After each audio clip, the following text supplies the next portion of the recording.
your psychic intellect and made you my puppet.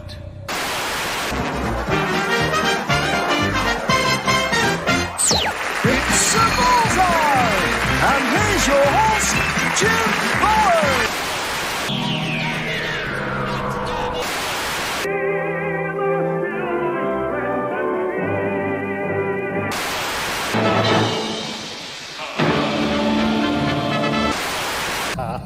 Sorry if I scared you. You'll like this bit. Yes, indeed. Yes, indeed, ladies and gentlemen. You will indeed like this bit. Good evening, good morning. I hope you're all doing well, wherever you may be in the world. I don't know. You may be in England.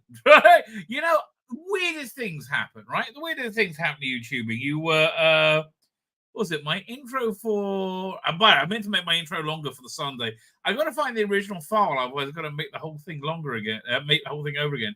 But what intro was it? Yeah, I think it's the Saturday one, right? It's got a clip of Stingray in it. Yeah, dun, dun, dun, dun. Stingray, that one, right? So that gets blocked. The whole video gets blocked, but only in Russia and Belarus, right? Everywhere else, totally fine. Really, really? That's just I mean, I don't really understand, but okay. Okay, they like they're very very strict on their Stingray clips there in Russia. Apparently, not only did they invade Ukraine, and that's over, right? Ukraine war's over. They won. They got their land bridge, and essentially Biden's got another war over by me in Israel that they can funnel money into. Okay, well, you know. Works out good for me, I guess. Yeah, what can I tell you? But Ukraine seems to be completely and totally dumb. But it's been done for months, hasn't it? Yeah, as far as I know. Although the war is getting close to home, baby. Like last night, 4 a.m, I hear a boom. Right, I hear a boom. Right, I was like, "What the hell's that?" And then I hear gunfire. I'm like, "Well, that can't be good." But I'm not getting out of bed till I hear a siren.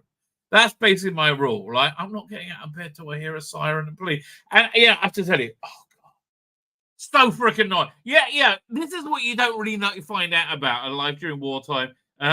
You get the true scoop from me. So freaking annoying. So not this Sabbath, the Sabbath before we had. Was it a? Everything takes so much freaking work. Oh god.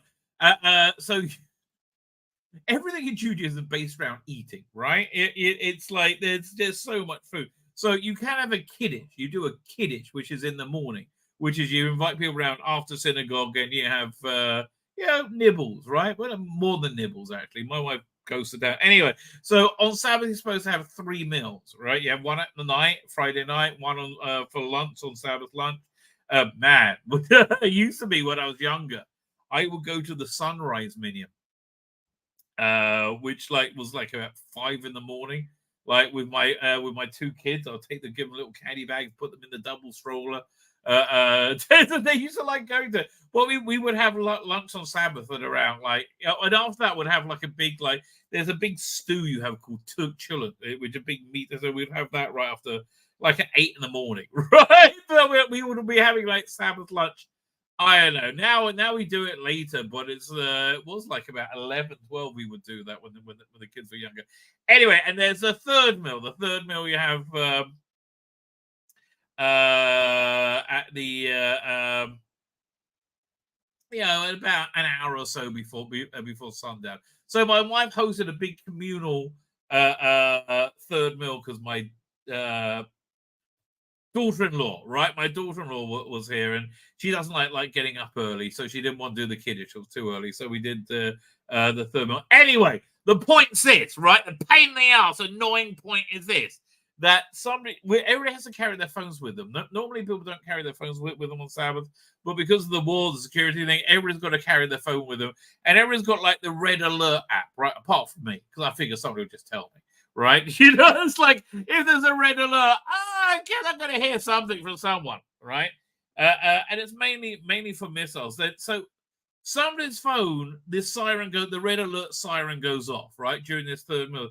So everybody comes downstairs. This is it. This is our bomb shelter. This is our safe room. My office, right? No. They all come piling down here. I'm like, no, I don't. I think it's a false alarm. I think it's a false alarm. I scream up. Nobody fucking listens. Always the way, right? Nobody bloody listens. Yeah, it was a false alarm, right? We get them. Anyway. So then they will come. However, they broke the bottom stair. It'll took about a week for it to go, but because they were trundling up and trundling down, they broke the bottom stair on my staircase. Right, so now it's all what. Everything's a pain in the ass, right? Everything's a freaking pain in the ass. My son is my younger one. Yeah, he is deep in Gaza right now. I have no idea what he's doing. He is deep in Gaza. However bad it might be, though, he didn't listen to the new Paul McGann release, Audacity, which is awful. Oh my god. Okay. This is how bad it is, right? I listened to the first story, and it's a piece of shit that you can't even imagine. I'm going to review it today.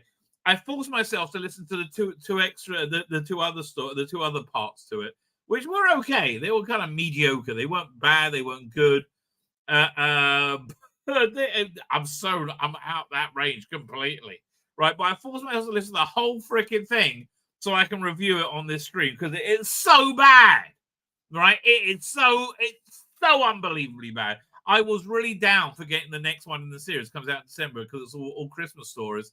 I'm like, no, oh god, I can't wait to review it because it's like it is epically awful. And it's like for me, this is why Big Finish deserves to go under.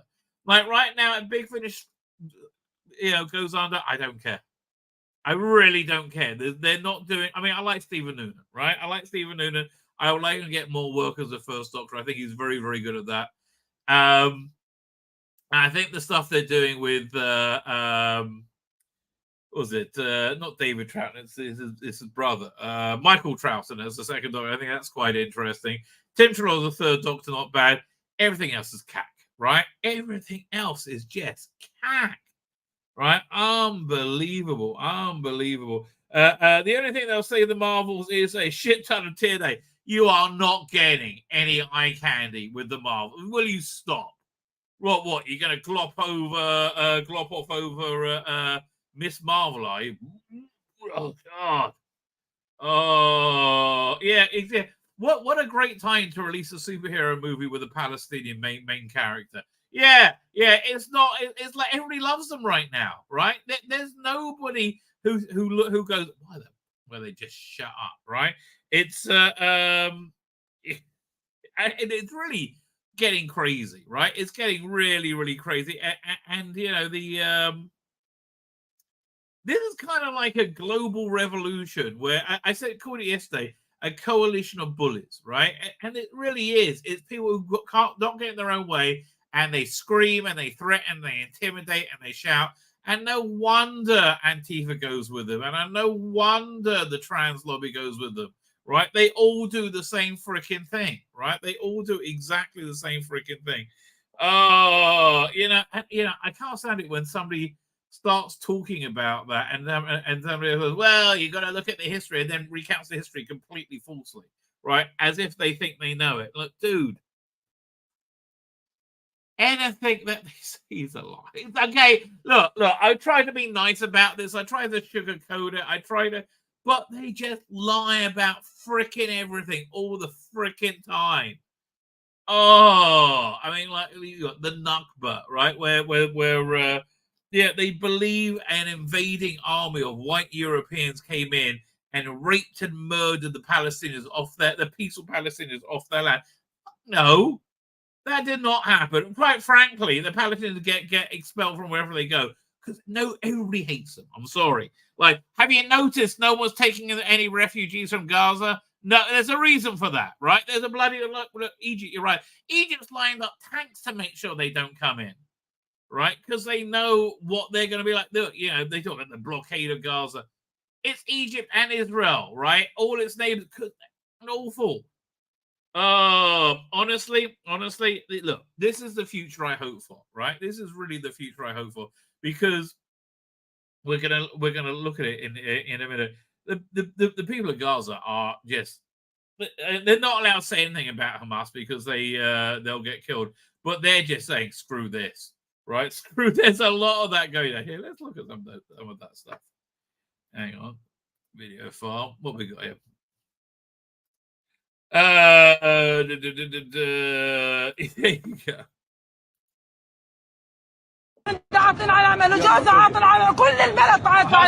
The whole city is like, yeah, this has been like since I've been employed. The whole city is unemployed. I'm not only speaking on my behalf, I'm speaking on behalf of all Gazans. I really believe it, right?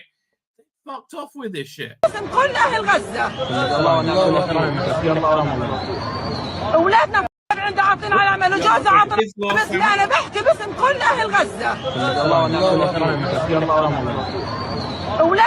Yeah, our kids lost 12 years of their lives for what? Yeah, like this. Honestly, you could have been living free. You could have been living in luxury. You could have been a wealthy city. But no, you just like Hamas wants to kill Jews, right? They just want to kill Jews.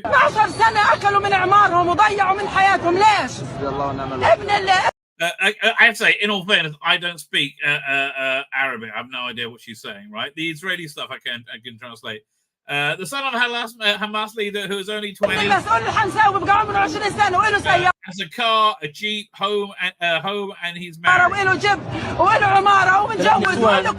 He's like, you should really shut up, darling. Darling, you should really shut up. This is not going to work out well for anyone. And our children have literally nothing. Yeah, they live in freaking squalor. I mean, they live in absolute freaking squalor, and I'm not going to deny that. And it's totally Hamas's fault. I want to send a message to everyone. Come here. Come see how God's with time. Everyone wants to get out. I don't blame you, right? I don't blame you. So this is the way I see forward, right? For this destroying Hamas. I mean, that's number one. And man, I'm like, listen, I'm hoping. I was hoping for some like 6-day war miracle. I'm still hoping. Right, I'm still hoping, but like again, my son's in active combat. I have no idea what he's doing. Like, what do you do with a tank in Gaza? Like, I don't know. I mean, isn't all tunnels and but whatever. I'm sure he'll tell me when I see him again. Get rid of Gaza. Get rid of Hamas. Yeah, get rid of Hamas, and then take control of. I would say like have like the boots on the ground. There be some Arab states, Saudi Arabia, right? Saudi Arabia should police it, and they should work with Israel to rebuild, right? And start that rebuilding straight freaking away, right? Let them see what life is like without Hamas straight away, right? And then take control of their media. And say we can be friends. We don't need to fight, right? You can be a Muslim. You can pray in a free city. You can be wealthy, and they could be wealthy. That's the thing. It should be. And the first you have all the like Israel is a major tech hub in throughout the world. They could glob onto that. They could go into tourism big time, right? And there is so much tourism that can be done in Gaza. Also in Bethlehem, also Hebron. There's so much stuff that they could really, really make a lot of money from and massively improve their lives, like in a major way. It's a long process, I think, but that's what I would like to hope. Right, that's what I would like to. But like, this is a flashpoint in the West because look, the West has Western values. Are very, very compassionate. Listen, I was listening to talk radio today, and I felt really bad for all the people voting in who are one woman literally in tears about what has happened to their country. Because it's not that people are so pro-Jewish; they don't like a bunch of Jews shivering in fear from these massive bloodthirsty crowds that are just baying for blood, right? And they have no respect whatsoever for British culture, right? I love British culture, right? I think British culture is fantastic, but where we are? So over here. I mean, this is fucking disgusting. Why would you remove reefs from a memorial? Is that the cenotaph? I don't know, but like, what? I'm like, replace it with Palestinian. What's wrong with you people? Right? I mean, it's just thinking, like, now look, you're getting like, could you imagine what these hundreds of thousands of people would be like with guns if they wanted to kill you, right? If they're not getting their own way, that's you're getting to see what it's like. And man, everything is just seems to be backfiring for them right now. I mean, like, again, how stupid you have to be to want to do so windy that the reefs have been knocked off. It is. It's I mean, like, I honestly, can you work out what the hell's going through their minds, like when they do that? Yeah. Like what? How do you think this is going to make you look good? And it is. It's really truly disgusting. And I think the really genuinely moral, good British people, and look, the British public are yeah, there's a lot you can say about any group of people, man. But look, the British people have always been on the right side of freaking history, right? They've always been on. Yeah, okay, I'm with you, mate. Like, why alienate your host country that way? I don't understand, because I don't. It's just like stupidity, right? Utter stupidity. And you know, people say these are pro Hamas rallies, right? Universally, it's pro Hamas. If they would come out and say, you know, we denounce Hamas for the atrocities, but you get it as like, I mean, Owen Jones doesn't even bother anymore, right? You're just like, British, Nakba, blah, blah, blah. But look, here's a guy at a rally holding up a Hamas or terrorist sign, and they should all be agreeing with him, right? They should all be agreeing with him, but this truth. And look, okay, look what you know what I'm saying.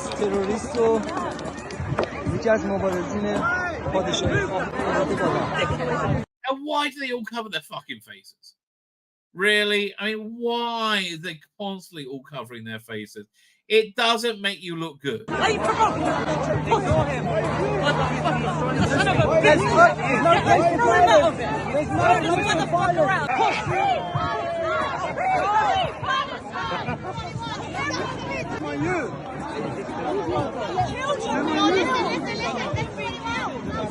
Again, you're not supporting Palestine.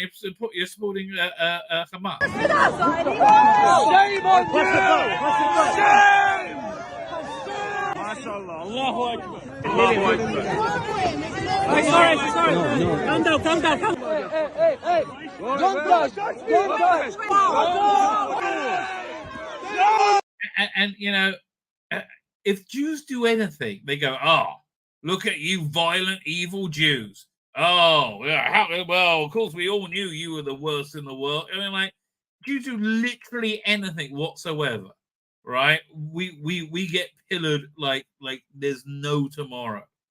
So I lost the button. Where's it go?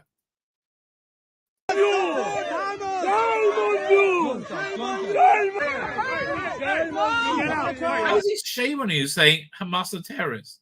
They are literally. I mean, this guy probably works for BBC News. Hamas is terrorist organization. And of course, the police remove him because the police are shitting themselves in general, aren't they? I mean, like, here, 1 second. Share screen video file. Where is it? Well, there's a bunch we can look at. Where's it? The police. Okay, yeah. Look at it. This is the Met stopping somebody. I was going to say, I said you can hold it, you can wave it. It's just we don't understand. It's not causing any sort of issues with the barriers. Have your flags just not on the barriers. That's it. And yet, when they march down with hundreds of Palestinian flags, you won't say a word. One just went past banging out of the car. You didn't see fuck all. There's way more of them than there is of us. There's way more of it them than there are of us. It's always the way. But you know, used to be there was a respect. I mean, not just a respect for the bloody country. You know, again, let me save that video 1 second. There was a respect for the bloody country, which there just isn't. Just went past one of their flags outside. There's like thinly veiled hatred of Britain and the West. You never said fuck all to them. No, it's displaying on these barriers. I know, but he's driving a motor. We're talking about these barriers. It's not about the motors. I'm just talking about the barriers. I was flying them off. And it's really weird that you know that the sides are breaking down this way, right? That but again, listen, look. British public have always been awesome, right? And I really, really genuinely look. You saw off Mosley, you saw off Hitler, you saw off Corbyn. You know, I think they've been right every time. The other day, you didn't do nothing then, did you? I wasn't there. No, you wasn't there, but you didn't do nothing as an organisation. I'm sorry. Yeah, just because there's just a few of us, you're giving it. I feel sorry for this kid, right? I mean, like, who knows if he agrees or disagrees? But like, you know, Sadiq Khan is a disaster. Has he even commented yet about how forget how knife crime, how he has let his city fall apart. Why? Because he's on the side of Hamas, right? Anybody calling for a ceasefire is on the same side as Hamas. I'll tell you, mate, when the FLA walked through here with 70,000, you didn't have a word to say, none of you. You're saying about me, I've been a part of this on team. The police are harassing patriots here about their flags. And that's really what they are. The police are harassing patriots about their flags. This is a pretty good clip of that as well. The human shields! How can you stand after the 7th of October with that flag? How can you stand against your brothers and sisters in a land that gives you freedom and opportunity? Because you're brainwashed. Hamas is the problem. Extremism is the problem. Free Palestine from Hamas! Free Palestine from Hamas! Free Palestine from Hamas! Free Palestine from Hamas! Yeah, I can't disagree with you. But again, there's tens or hundreds of thousands of them, right? I think people are freaked out. People are scared. People don't like being bullied, and they're being bullied, right? People don't like, and they are being bullied. This is a funny thing, though. Because I told you this was a coalition of bullies, right? So this is the what happened when Antifa meets Muslims, right? It's strange. Because you actually have no evidence for anything. Okay, this guy engages people in conversation about transitioning children, right? And of course, the Antifa, the cows that they are, hide their face, and they go and harass them. Do you know about half of these kids? Trying to propagate anti-LGBTQ propaganda. He's trying to tell children that they're not allowed to be trans. Yeah, they're not. Okay, you're wrong. Listen. In some religions, you can't do that. Yeah, you have to respect that decision. 3 Abrahamic religions, yeah, LGBTQ. But in some religions, they accept that. But in our religion, you can't do that. Look at these morons, right? Look at these absolute morons being hit in the face with reality. What religion are you? What religion are you? Catholic? Meanwhile, mate, the only place where you do have LGBTQ rights is in Israel, in the whole region. Why are you then? And they call that pink washing. What do you identify? Look at this little coward wearing his mask. He doesn't have a religion. What do you identify yourself? Okay. Boss, wait. Shut up. No. Where are you from? Alone, bro. Where are you from? That's right. Run away. Yeah, it's yeah. You got to laugh, baby. You got to laugh. That's all I can say. What else we got? Oh yeah, look at this. Just going to McDonald's is too much, right? Look at how these people are being harassed. Just for going to McDonald's because McDonald's exists in Israel and is a major employer of Palestinians. What is wrong with these morons?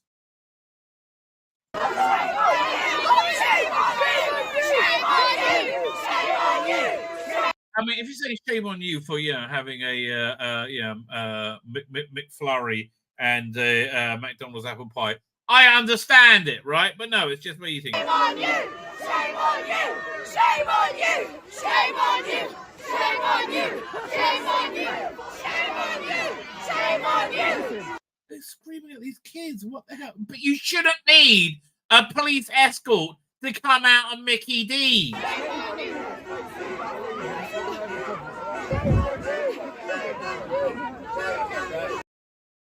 It's strange and crazy times, right? And this is the fault point where the West and the I would say the Arab world, the Muslims. Remember how they kept? Remember that Capaldi speech?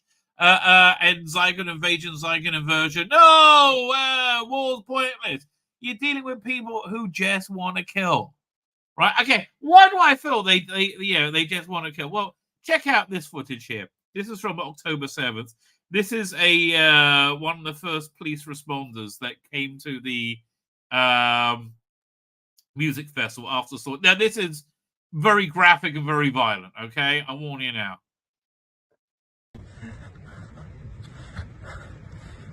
And again, I want you put yourself in this guy's position, right? I want you to put yourself in this guy. Feel the fear. This is a normal cop, right? He hasn't seen any shit like this. Nobody has. And this wasn't so bad compared to the other shit they did. יש לי פה הרוגים. 1, 2, 3, 4. He's counting all the people that he's seen that's down, that's dead. 5 הרוגים. יש פה מישהו. יש לי פה שוטרת. יש לי שוטרת. The policewoman there was killed. פה. יש בפנים. He's saying, is there somebody in here that's alive? אוי ואבוי. Yeah, and he looks and sees it. אוי ואבוי. יש פה הרוגים, כולם הרוגים. כל הבמה הרוגים. כל הבר הרוגים. יש פה מישהו עם סימן חיים. שייתן לנו סימן חיים. Siman Chaim, sign of life. He's looking for sign of life from anyone. מישהו שיכול לתת לנו סימן חיים. מישהו עם סימן חיים. And these are the people they're supporting, right? The people who like, and this is the least fucked up thing they did that day. I mean, genuinely, this is the least fucked up thing they did that day. שום סימן חיים? לא. היא מתה. היא מתה. היא מתה. I'm trying to be commenting, but I'm too shocked by what I'm saying. Like, it's too much.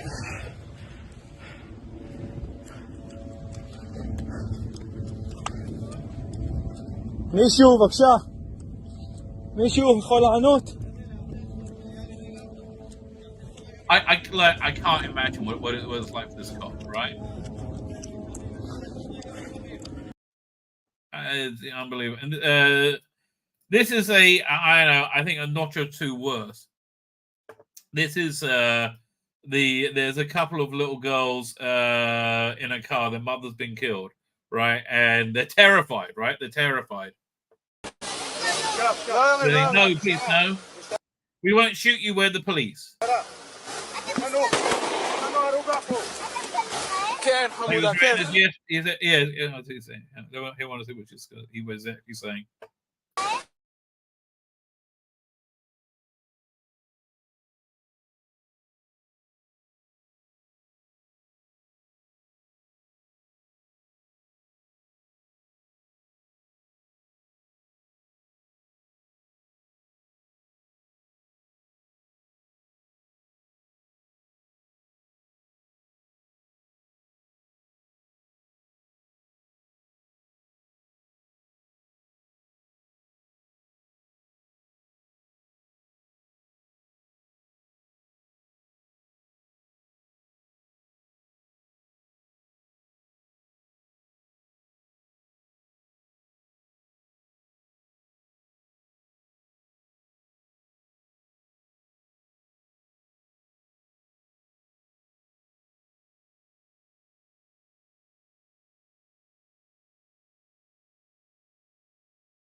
I'm back. I'm back much quicker than I thought I would be. That's pretty darn good.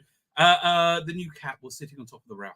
Okay, we've worked out one of the issues. The new cat was sitting on top of the router. But yeah, man, thank God I came back quicker than I thought. Anyway, what else up? Fine. Yes, we're looking at horribly depressing videos. Well, more terrifying videos, right? Hang on a second. Here we go.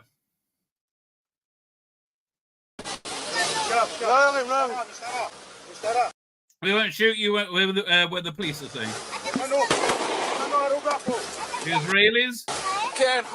Yes, sweetie, yes. Save us, please. I mean, listen to this little girl's voice, right? Saying, save us, please.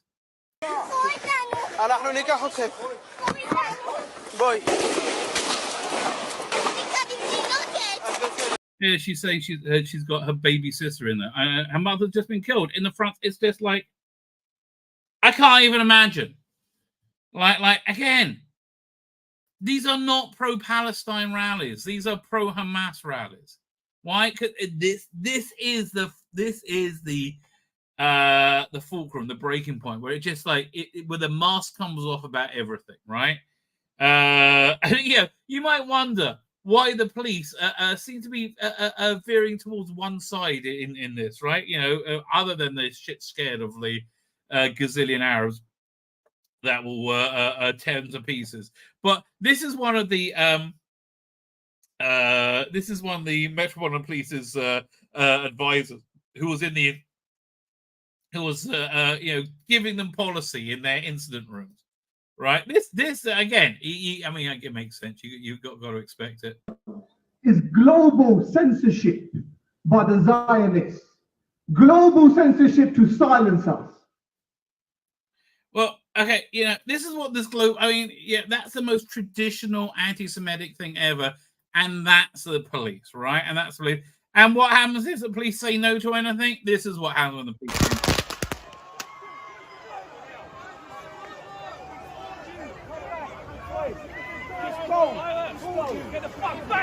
I cannot believe you guys are taking this. It's unbelievable, man. I think British people are like, yes, they've had enough, right?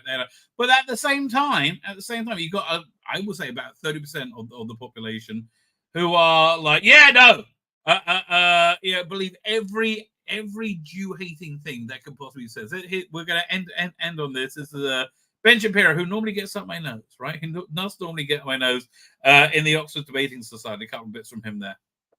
I listened to your whole history for like 5 minutes here. Yeah, the history of like how the Jews raped and murdered the Palestinian people, off their land. Which again, bullshit. In 48, the Jordanian army and the Egyptian army told them to vacate, and they will take care of the Jews, and then they can come back. Jews won, and they never came back. At the same time, by the way, 900,000 Jews were expelled from all the Arab countries around, right? And they end up in Israel. So at least let me respond to it. Your entire claim is that the Arabs did not reject peace, and then in your own disquisition, you admitted that the Arabs rejected the Peel Commission. I don't know what disquisition means, but it makes you sound smart using it. Plan, which was a separation between the Jews and the Arabs, which gave an extraordinary amount of land to the Arabs. The Arabs then rejected the peace partition plan proposed by the United Nations in 1947. They then proceeded to reject the Oslo Accords in 93. After that, they rejected the Wye River Accords in 98. They rejected Ehud Barak's very generous offer in 2000. They rejected Olmert's very generous offer in 2008. By the way, we all thought it was Orthodox Jews thought it was an open miracle. They rejected that because that would have really been bad news for us, right?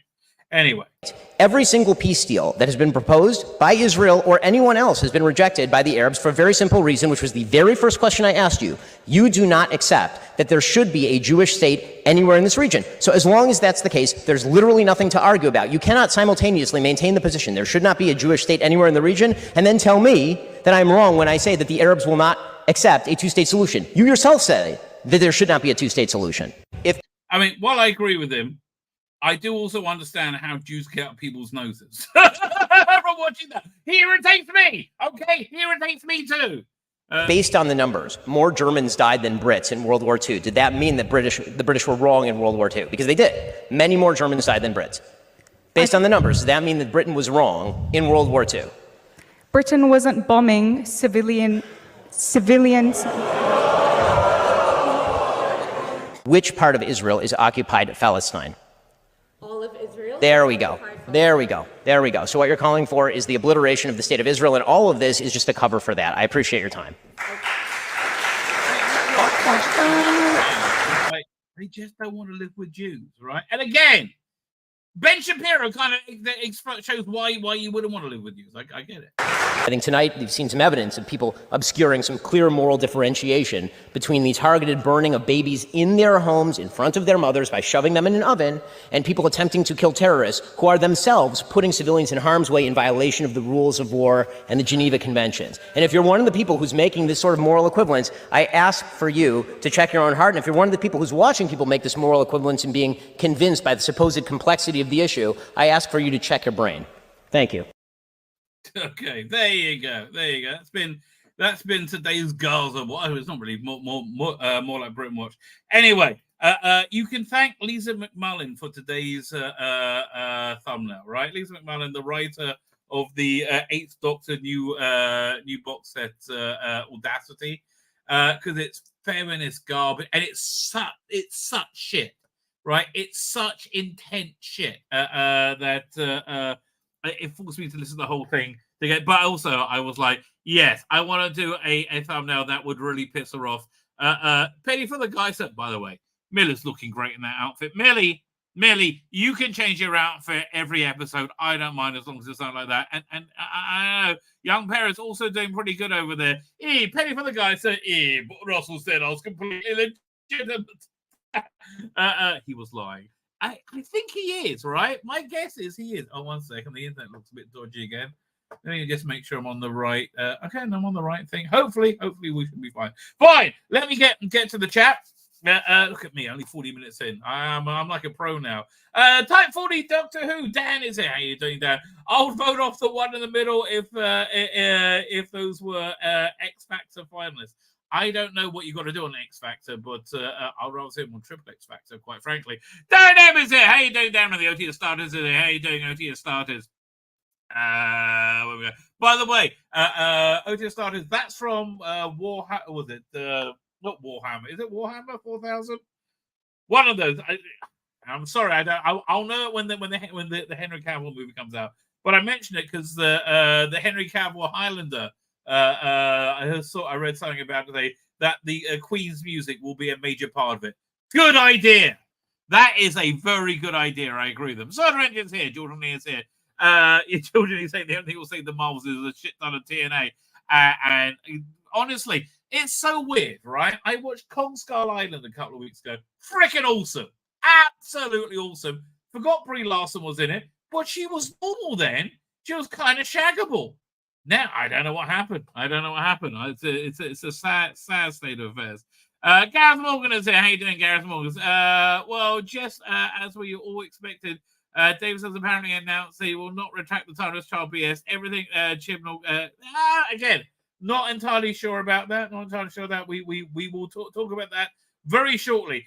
Greeting, that's Tzvi Lebetkin, says Dr. Alex. Had totally forgotten that it's fireworks night, probably because there are no organised displays going on in London. As far as I can see, well, yeah. Listen, I wouldn't stoke the flames anymore. Colin Archer is here. I'm a history fanfic, and even I know the misquote Babylon 5 history is a 3-edged sword. I can't remember that quote, but I believe you. I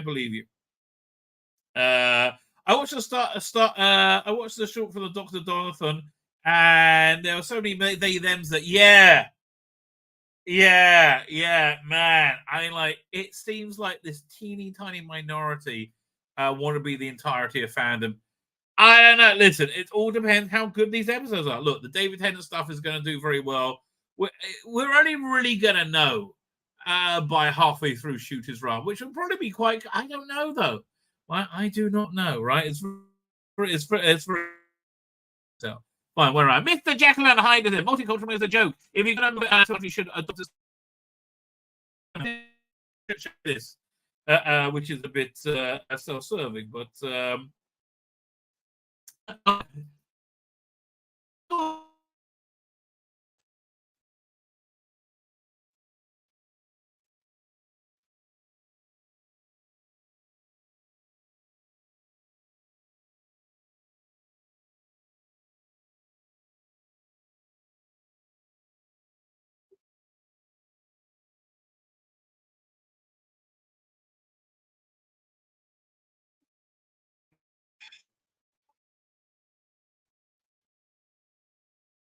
okay. Kidding me.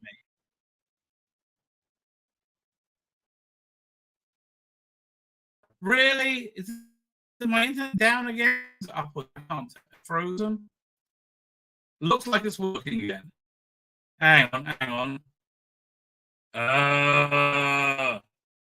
This is where I'll check WhatsApp. If my WhatsApp reloads, then the interwebs are okay. The interwebs are working.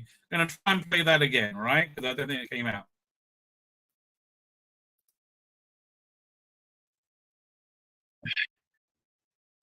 No, it's not playing. Really annoying. That's really annoying. Can I upload it? Fine, I'll do it soon. It's basically the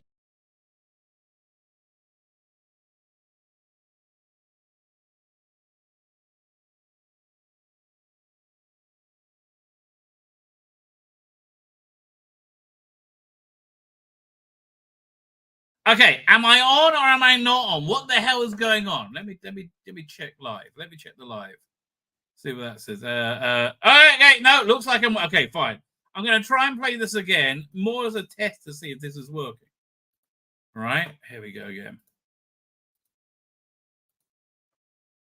Live on, noble King, God save the King, safe and victorious,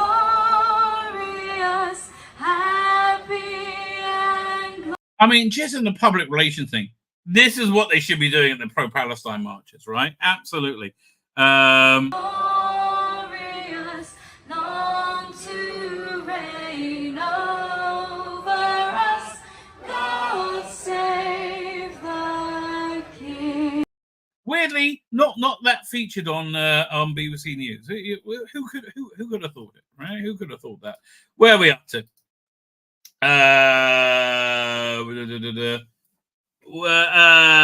Gareth Morgan says he tried to watch Tales of the TARDIS, but 5 minutes in it turned it off. It was just member bearers trying to drag old fans back to BBC. No, I think Tales of the TARDIS is for, it's all designed for new fans, right? And I think they're expecting to. My guess is when it launches in America next year, the classic stuff is going to be on Disney Plus. It's 2025 till they get. I think July 2025 till the HBO Max license runs out. But I reckon they're getting the BritBox stuff when Shooty launches. That's my guess, but I've been wrong about a lot of things. Thing about Western values is they're just that, Western values. But they're not so bad, right? They're not so bad. Don't know how much you've been following about what next weekend. That's going to be huge. But if they have a giant protest and screw up the cenotaph and are not respectful, right? Again, it's good for me. I don't particularly want to see it, right? It's good for me though.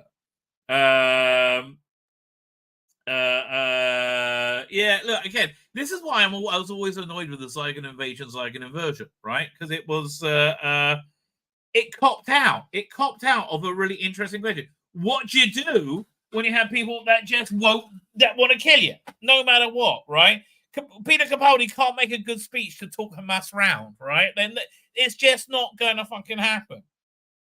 Which I think was,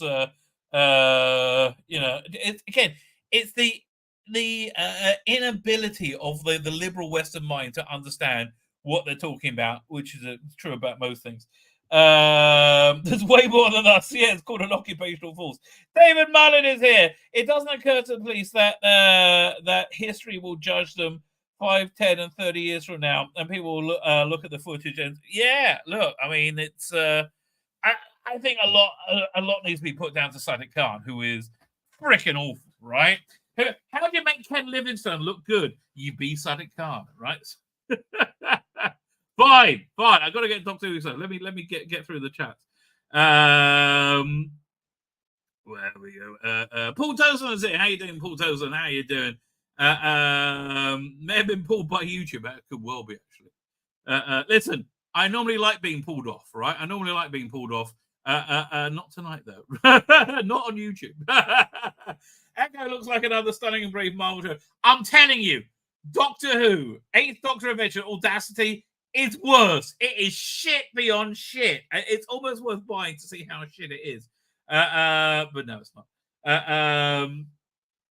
I saw a video the other day. It might have been an old one. I had clips of Brie Larson being a good actress. Yeah, listen, people are normally good until they discover feminism. Do you remember Scarlett Johansson? Freaking gorgeous and wonderful. Discovered feminism, became got hit with the ugly stick. It's very strange. Jonathan Cox is here. How you doing? Although I would rather see it be spanked with the ugly stick. Oh, your side, my side is the truth. Yeah, I think you're right there. Although my side is the truth. I say, very open-mindedly. Soda Engines, I'm sure I said hello to you. How you doing? He is back. I am back. Matthew Pounder is here doing Matthew Pounder. The thing, fine. Let me just. I'm still working through. Mark Milford is here. Keep my family in your press. Please do. It's like you have no idea what it's like when your kid is literally in combat and there's like in a tank with lots of anti-tank missiles, right?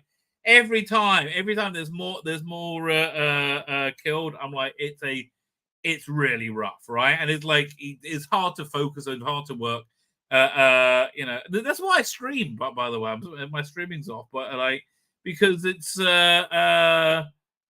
weird. It has like a layer of unreality to it, which I found quite helpful. Got on to Tzvi Lebetkin. What I meant was the Western values are not shared by much of the rest of the world. Well, that is true. But Western values are kind of good, right? They would make life better. Anyway, talking about making life better. TARDIS time is it? I don't know. I'm terribly sorry. TARDIS time. TARDIS time. Always a good time. Have you seen Goblin's video about Mr. TARDIS? No, I really want to. Also, one thing, I got to plug this. Right, I felt really bad because I haven't listened to this yet. Okay. Why? I spent 3 hours listening to piece of shit Paul McGann today. Where is it? This guy. Let me go. Share screen. He did called. It's Chrome tab. This is on Spotify. It's a channel called Review It Yourself. He picked up the entire Doctor Who Flux for like $2. So I don't think he reviewed the whole thing. God bless him. He sat through the whole thing. Look, go and sub to his channel. I don't know how to do that on Instagram, right? I don't know how to do that on Instagram. You know who might know? Like somebody tuned into Western culture, right? Somebody tuned into Western culture. Somebody who understands where Western culture comes from, because Western culture does emanate from royalty. Like a beam of gold in the darkness. So some may say that also sounds like a string of bat's piss. That which is not something I would compare my next guest to, unless he likes it. If you're into it, baby, I'm not judgmental. I'm convinced, by the way, little aside, in a previous life, I ran a brothel and I was freaking awesome at it, right? I reckon that I would. I really do. I think I would have been. I'm like, yeah, what do you want? Sheep? I don't care. Here we go. I think I would have been awesome at that. I need another mind to address this. So how good I would have been at that. I need a royal mind. The best I can find is Birmingham's King of the Geeks. It's Dan Hadley. How you doing? Most people say in a past life I was John Lennon, Charles Dickens. No, I really think I was a brothel keeper. I really do. I would be. Seems like the right job. They never gave you that option when you went for careers advice at school. They didn't. Yeah, they said, listen, you could try art school, or you could be a brothel keeper. I should have gone for the brothel keeper. I think that would have done me proud. So, Dan, how are you? Thank you for joining. I'm good, mate. I'm glad I finally made it. I think we've made plans to stream together about 3 times this week, haven't we?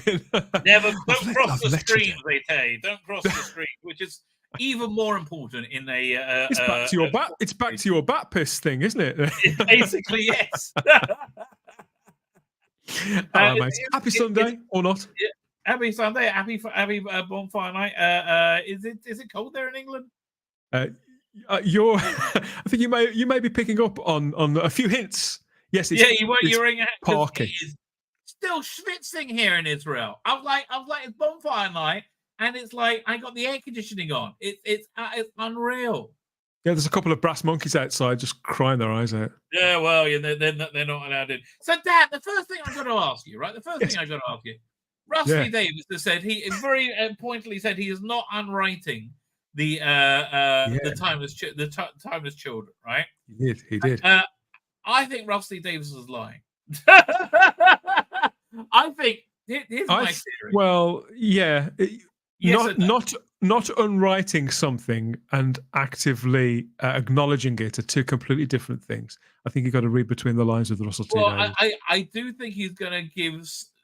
I think he has to give some room in headcanon to explain the massive inconsistencies in the continuity from the last room from the Chibnall Whittaker era, right? I think he has to have some kind of tacit way of knowing that. I think without it, I just don't see how the series is going to work. I've been watching the furore around this since SFX was published last week, and I'm a little startled. Don't get me wrong. I know not everybody in the fandoms listens to what I say. I'm well aware of that. I've only got my reach only goes so far, but I've been saying this for a very, very long. I cannot believe that people thought that Russell T. Davies was going to go out of his way to rewrite this stuff, to retcon it. Certainly, as a matter of priority, I think I understand why people would wish that to be. Right. In an ideal world, maybe I'd be of the same mind. And I don't like saying this. So I don't like. I don't come across as if I'm being condescending here, because Doctor Who fans are my people. I'm one of you all. But really, if anybody, I just don't know how anybody seriously expected it to not have been the case. How could he? It just baffles me how people thought that was going to happen. Well, look, people are naive, but again, because why do they think it's going to happen? Because the damage to the franchise was significant, right? It really was a franchise killer.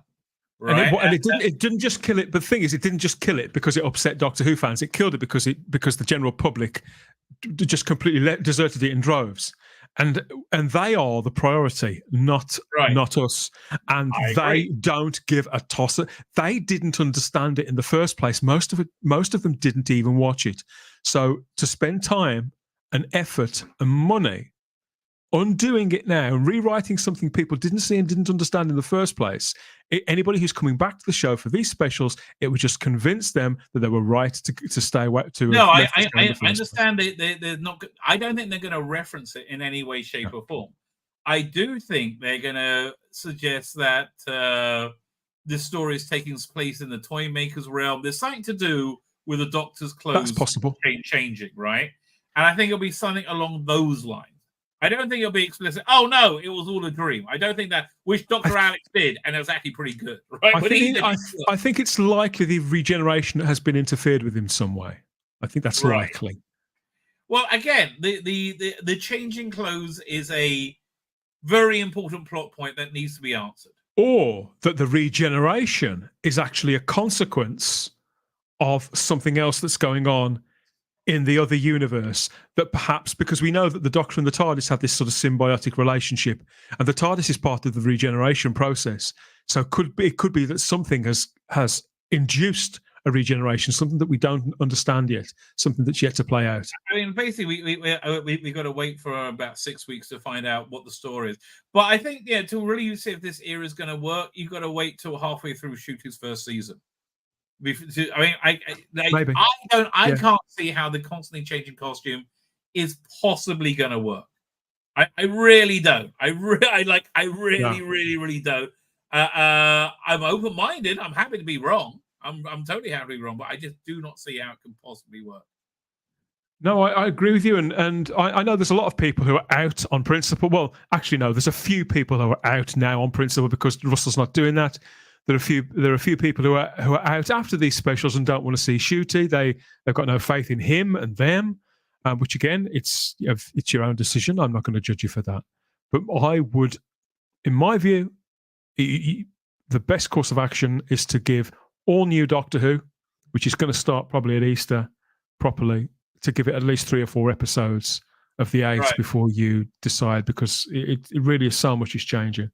I mean, honestly, that's what I did with Jodie. Frankly, I was still on board. And it's to your credit, and to the credit of most of the fandom as well. Right? Yeah. Look, we thought, a couple of bad episodes. Like, it was, what was the one that I thought, oh, this is not going to come out this nosedive. You'd had Woman Who Fell to Earth, which was like, yeah, whatever. Yeah, it wasn't awful, right? Other than Jodie. And you didn't realize how bad she was going to be at that point. And the second one I thought was quite good. I thought that felt a little bit more like Doctor Who. Third one was Rosa, which you weren't allowed to criticize. Fourth one was Arachnids in the UK. The Sononga Conundrum. That's why I said, oh, this is talentless crap, right? This is like, it's not pulling out the Death Dive. And then next week it was awful. Yeah, next week you had the Punjab, Demons of the Punjab. And it just got the Sunagra one didn't even feel like an episode of Doctor Who, and yet the TARDIS was there. There were people calling somebody the Doctor, but there was something weird, and it was setting out of space as well, wasn't it? It was quite a sci-fi heavy idea, and there was quite a novel alien in it as well, a reasonably memorable character, and yet it didn't feel like Doctor Who at all. And I think it was something that Dr. Alex talks about a lot, and you've spoken about a lot, come to think of it, and it was the mode of the storytelling. It didn't feel like it belonged in the same universe. Well, again, I don't think I fundamentally don't think they understood what Doctor Who was, right? That's really about, like, look, for me, Doctor Who has to be an anti-authoritarian authority, right? And Jodie was an authoritarian moron. And it was like, however, but by the time you got to the end, by the time you got to Power of the Doctor, they were able to do pastiches of Doctor Who that felt like Doctor Who. The opening bit of Power of the Doctor. Strange, wasn't it? Yeah, where they did it felt like very like a Moffat, that train heist thing.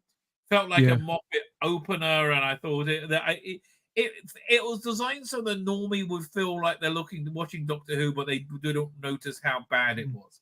That's what I think the whole Flux season and everything on from there, apart from the Sea Devils one, which was just cat, right? Everybody thought the Sea Devils one was cat. I was guesting on a podcast probably about 8 or 9 months ago with somebody who thought that that Legend of the Sea Devils was a fantastic piece of Doctor Who. And you know me, I do try and rein it in a bit and try not to go in on people, but I couldn't hide my absolute disgust at what this guy was saying. And I said, "You what?" This was live. And he looked at me. He's a very sweet guy. This Australian guy just looked at me as if I was going to somehow reach through the screen and strangle him, you know. But I couldn't believe the crap that he was coming out with about this fantastic piece of TV that he'd seen. I just thought, what? Yeah, there was really nothing to recommend about it whatsoever. Even Mr. TARDIS said that was shit. That's that kind of level. Gobby did a video about Mr. TARDIS. I haven't seen it yet, but I do want to watch it. I've seen it. Yeah, I've seen it. Look, again, to me, it just seems like punching down talking about him. Frankly, he's oddly, considering that he's got considerably more subscribers than all of us put together, and more influence, because he's a congenital moron. It does feel like punching down. It really does. I don't know what to tell you. I don't know what to tell you. Fine. What stuff was I going to pull up that we can look at? Hang on. By the way, I am warming up to the Raised Daleks now. I was like, well, what's the bloody point? Okay, I like the idea of bringing in new fans, which is what I think that Tales of the TARDIS is for. Right? I think everything is really partly. I think everything is really like aiming for the Disney launch, which is going to be. Well, Sarah Graham on Type 40, her word the other day is perfect accessibility. I think that's what all of this is about. Right. By the way, you had the great idea of putting the Doctor Who theme tune, the Delia Derbyshire theme tune to the opening thing. Yeah. And you got copyright. I did. They blocked the entire stream and took it down. I had to snip that out, but I'm going to put it out again. Yeah. It's so bizarre because it was but it's such a good idea, and under their nose the whole time. Yeah, I like that Sarah was saying that her kids loved it, and it made it fit. I think it gives legitimacy to Doctor Who. But I understood the rest of your panel, Simon was saying. It lacks the quirkiness. It lacks the individuality of Doctor Who. And Doctor Who is very weird and individual.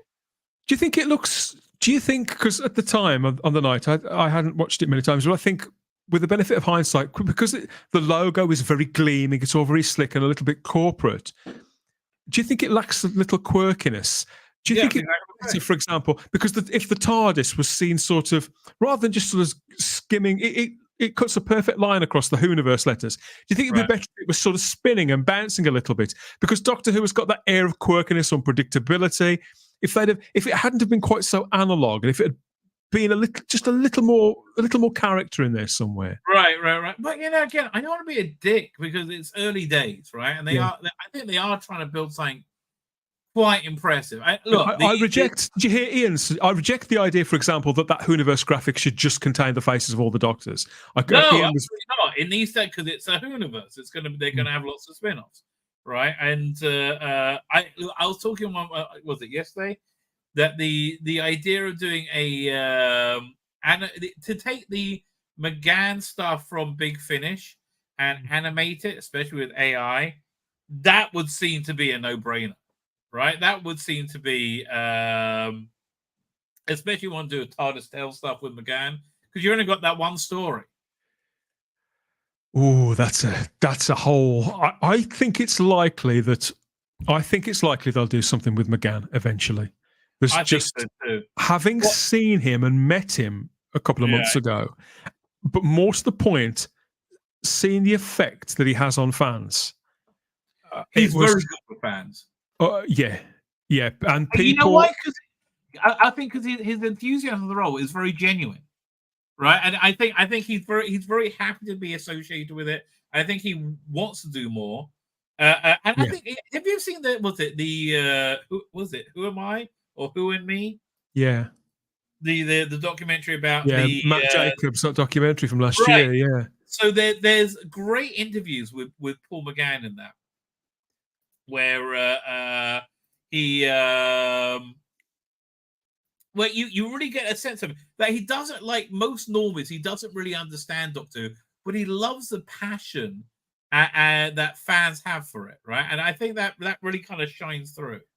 Well, in that documentary, I mean, it explores quite a lot, but I spoke to Matt Jacobs around the time it came out. We had him on the show, and he said to me that when it comes to Paul, and that it's an effect that he has on the fans, but it's a mutual thing, so they have the same sort of effect on him.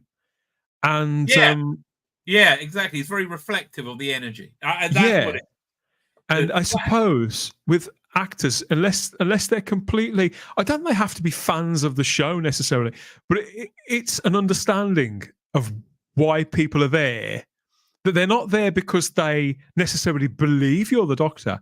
They are there because they feel a connection to you, an interest in what you're doing, an appreciation of your end of the bargain, and their end of the bargain is kind of turning up. Our end of it is turning up and celebrating that.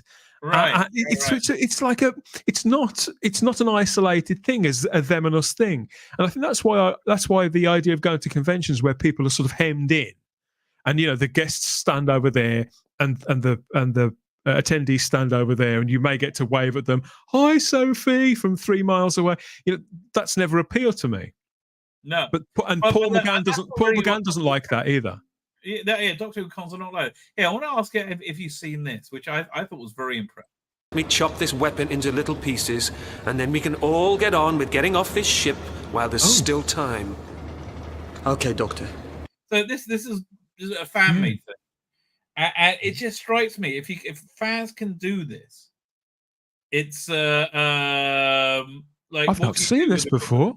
No, wait, let me play the clip. It's fabulous. I believe you. You win, hey? Like hell. Look out! Well done, Rathbone. That's the hull breached. Not going to keep those gas bags stable, is it? I'll give it a rest with a yak, eh, Doctor? And that's the forward gas bag torn. Keep it up, Rathbone. You're making history. Can't miss you from 3 feet away, Doctor. Times. I think this is done with like the Unreal Engine or something like that. I'm not sure. Surely they can't have animated the whole story, have they? No. This is just a 2-minute clip. But like, it's doable. You can see it's doable. It was pretty good. You don't know how right you are. You want the Triskelion? Catch! I have it! I told you, Rathbone, I warned you, she's falling out of the sky! Where's the weapon? I dropped the... Don't be a fool, Rathbone, the weapon doesn't matter now! I can just reach it!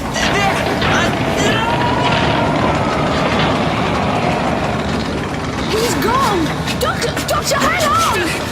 I'm being sucked out! I'm here, Doctor, take my hand! Honestly, this quality of the performances really shines through as well. Superb. So this goes on for a little. It's I think the character design could be more. You can push this further, but like I think Charlie there was perfect. Need to be a bit. Look, that was India Fisher before she discovered weed, right? India Fisher, body type massively changed, right? Maybe MasterChef wasn't the best career move for her, but although maybe it was actually. But again, I think this is the way that it seems to be. Very, very, very doable, right? I'm impressed with that. But there's another Doctor Who community figure who animated a Big Finish drama about 8 or 9 months ago, the Tom Baker and David Tennant one, and I thought it was fucking shocking. Yeah, I didn't like it at all. I don't like the cardboard cutouts or like animation. It wasn't good. The style of it matched the presentation. Well, it's somebody who understands how animation actually works, rather than someone. Right. But like the Daleks, right? Which I'm actually quite excited about now.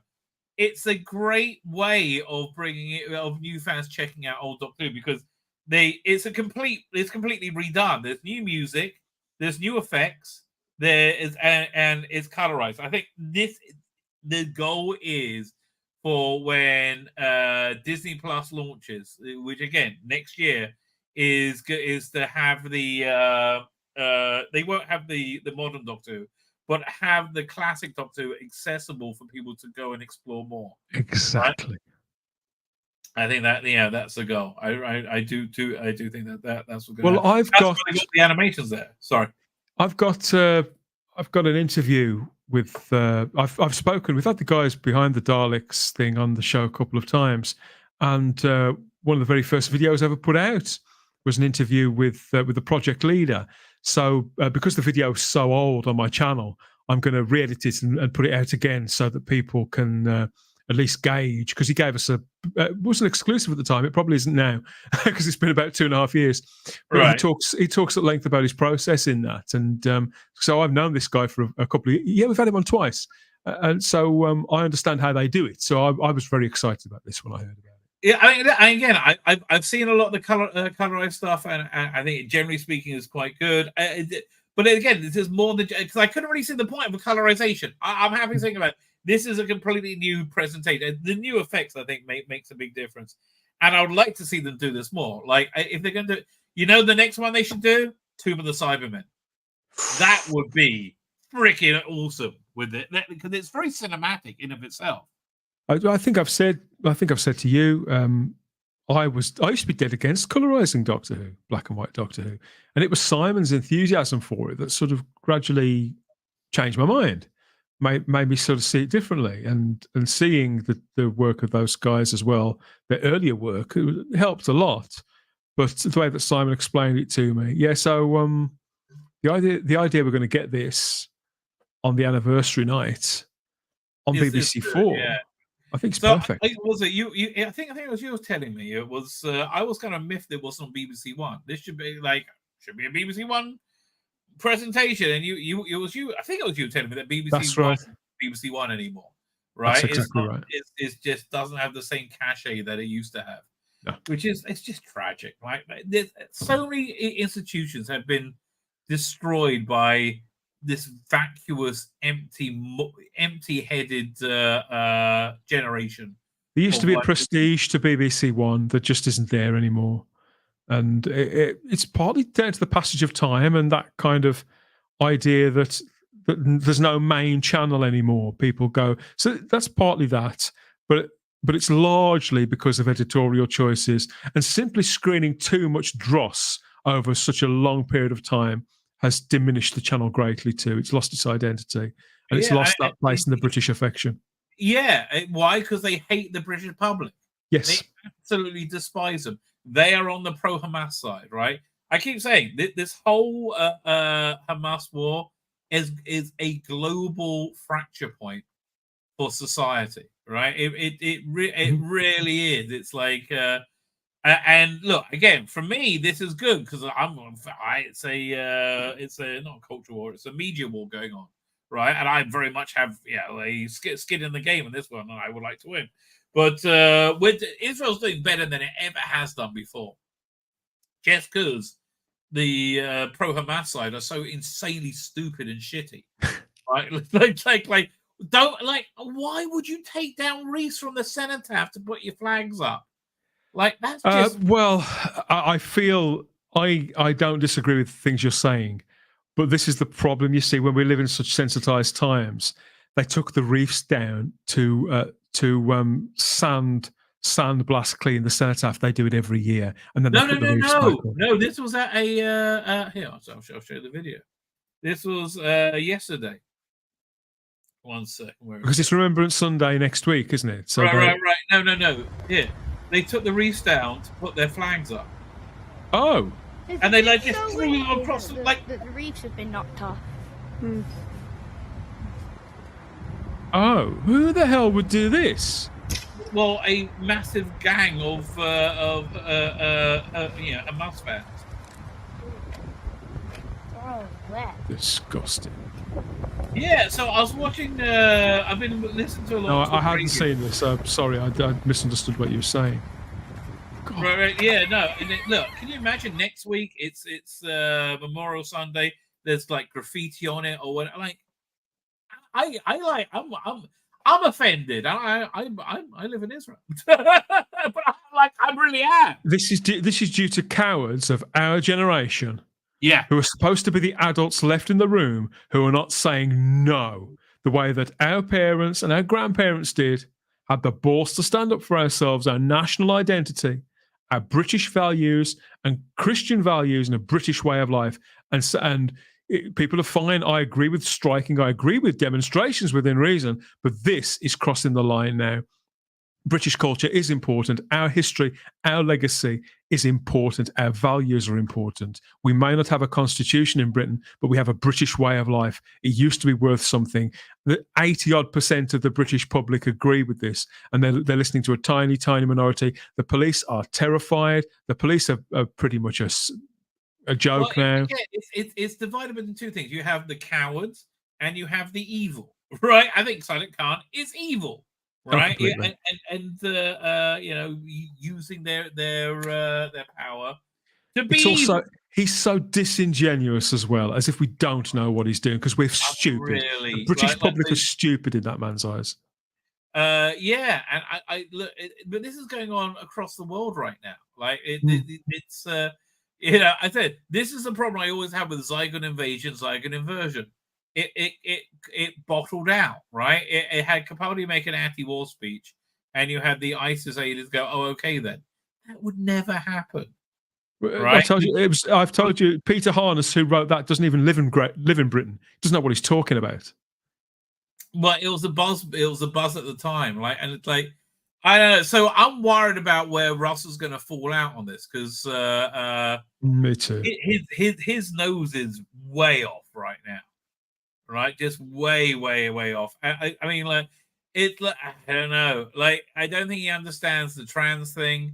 I don't think he understands a lot of it. Like, I think he's become very tribal. And honestly, I think this could be bad news for Doctor Who, right? If there's anything that's going to scupper this relaunch, this soft reboot, it's Russell not doing the thing. He's one of the things he's best at, which is understanding where culture is, and that's really what fantastic. Hopefully, it'll be a case of we're still going to get eight really engaging, compelling, imaginative sci-fi fantasy stories that are going to sweep a family audience away, but we're going to have to grit our teeth and bear a couple of on-the-nose remarks about GB news and Brexit every now and then. Yeah, that's the best case scenario. The worst case scenario is that Russell has decided that he wants to turn Doctor Who into something else.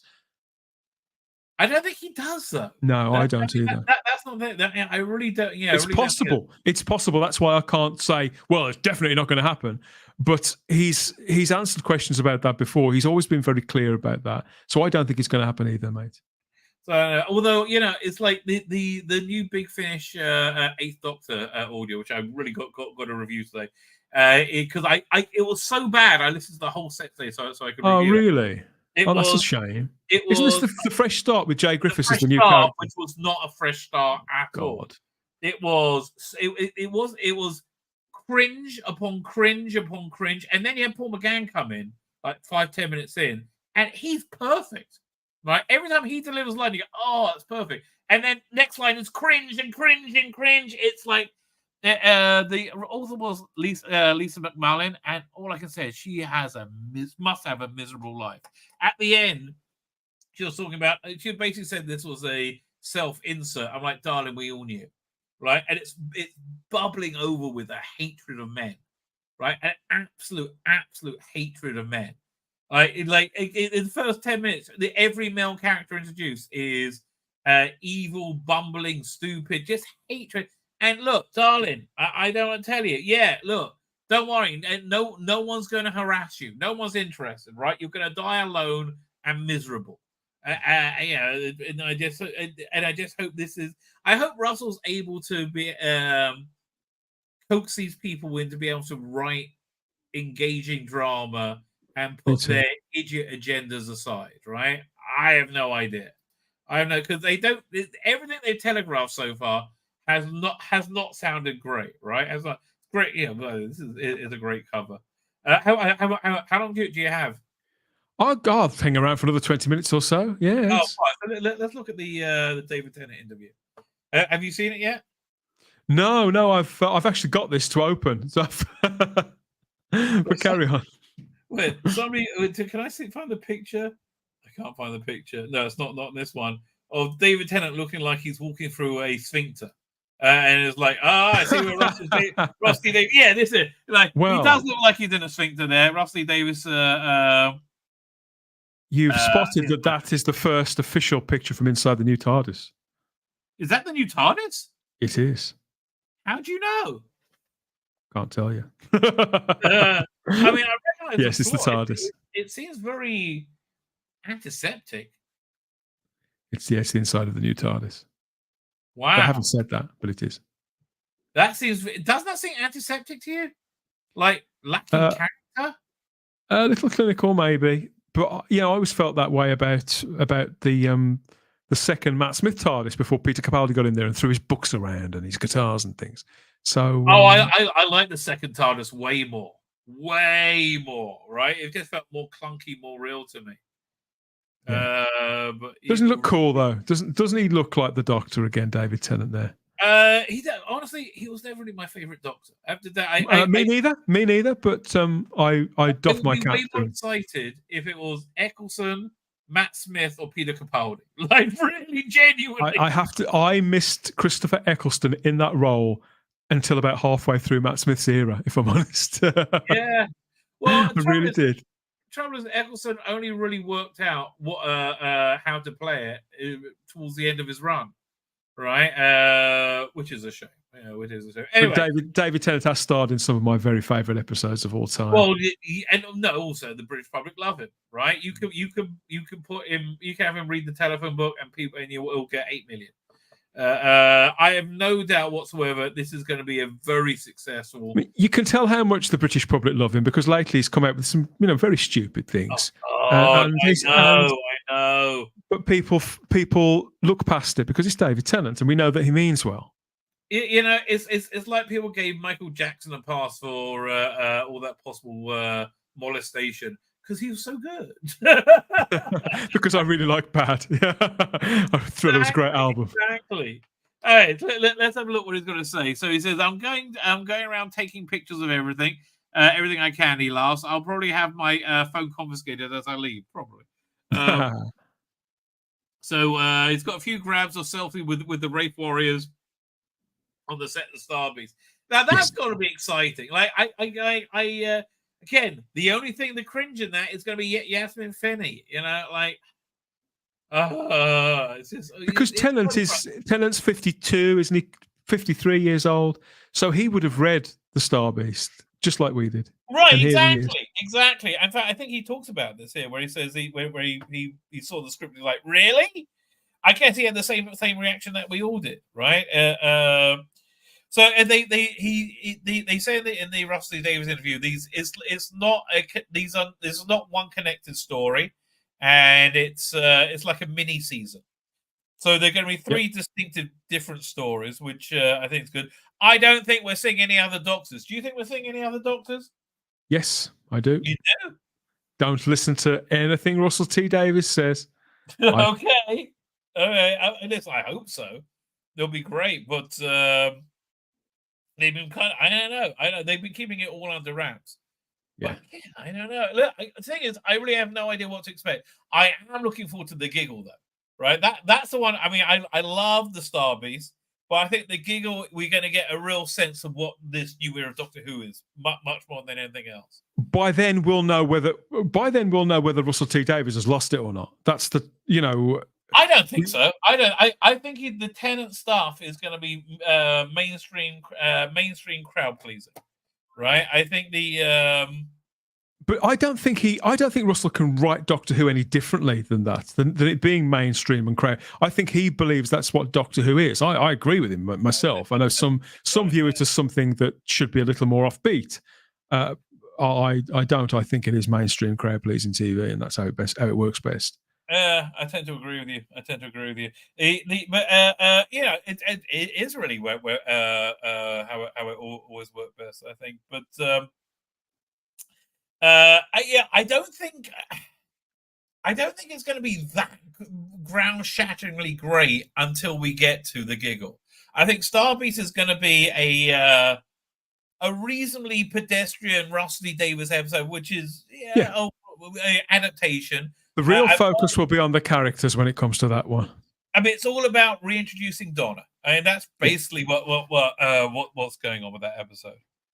And again, I'm just looking for. I don't think we're going to get any answers to the main questions of why David Tennant is back as the 14th. Well, if you were writing that, if you wanted to hold people's attention for 3 hours, would you tell them everything in the first 20 minutes? No. But again, I think that's coming in the giggle, and I think the giggle is going to be just massive season finale. Yeah. And again, I think that's kind of the route they're going for. Which, am I imagining things, mate? All 3 of these are 60 minutes, aren't they? They haven't got the giggle's not like an hour and a half or something. No, the giggle's like just over an hour. It's like an hour and 3 minutes, I think. Oh dear, okay.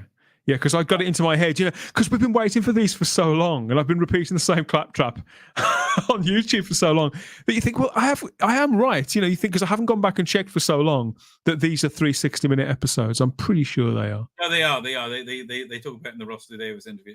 Fine. So what we're talking. Let me just find where he's talking. I think it would be disingenuous to pretend I wasn't entertaining the possibility that because there's a precedent for it here. Mitz, what are we talking about? Is he playing? Sorry, talking about playing the Doctor again. I've done the 50th anniversary of Doctor Who. I suppose I might be called back for a subsequent anniversary if I'm able to get in a suit and run around. Listen, if you can get Sylvester McCoy and Colin Baker back looking way, way, way older, right? Yeah. Then great. I really got to sit down and watch the edit. Have you watched the edits of the TARDIS Tales of the TARDIS? No, I haven't. No. Because I'm intrigued to know see how they present, especially with something like the Mind Robber, which is that's a 6-parter, right? 5. So it's longer. Right. So fine. So what I did imagine is that I'll be back as a Doctor for what I didn't imagine I'll be back as a Doctor for any length of time. I suppose I imagine I might drop in on somebody else's Doctor as I had with Matt Smith in the 50th. So no, I didn't really imagine I'll be back with Catherine Tate in these 3 episodes.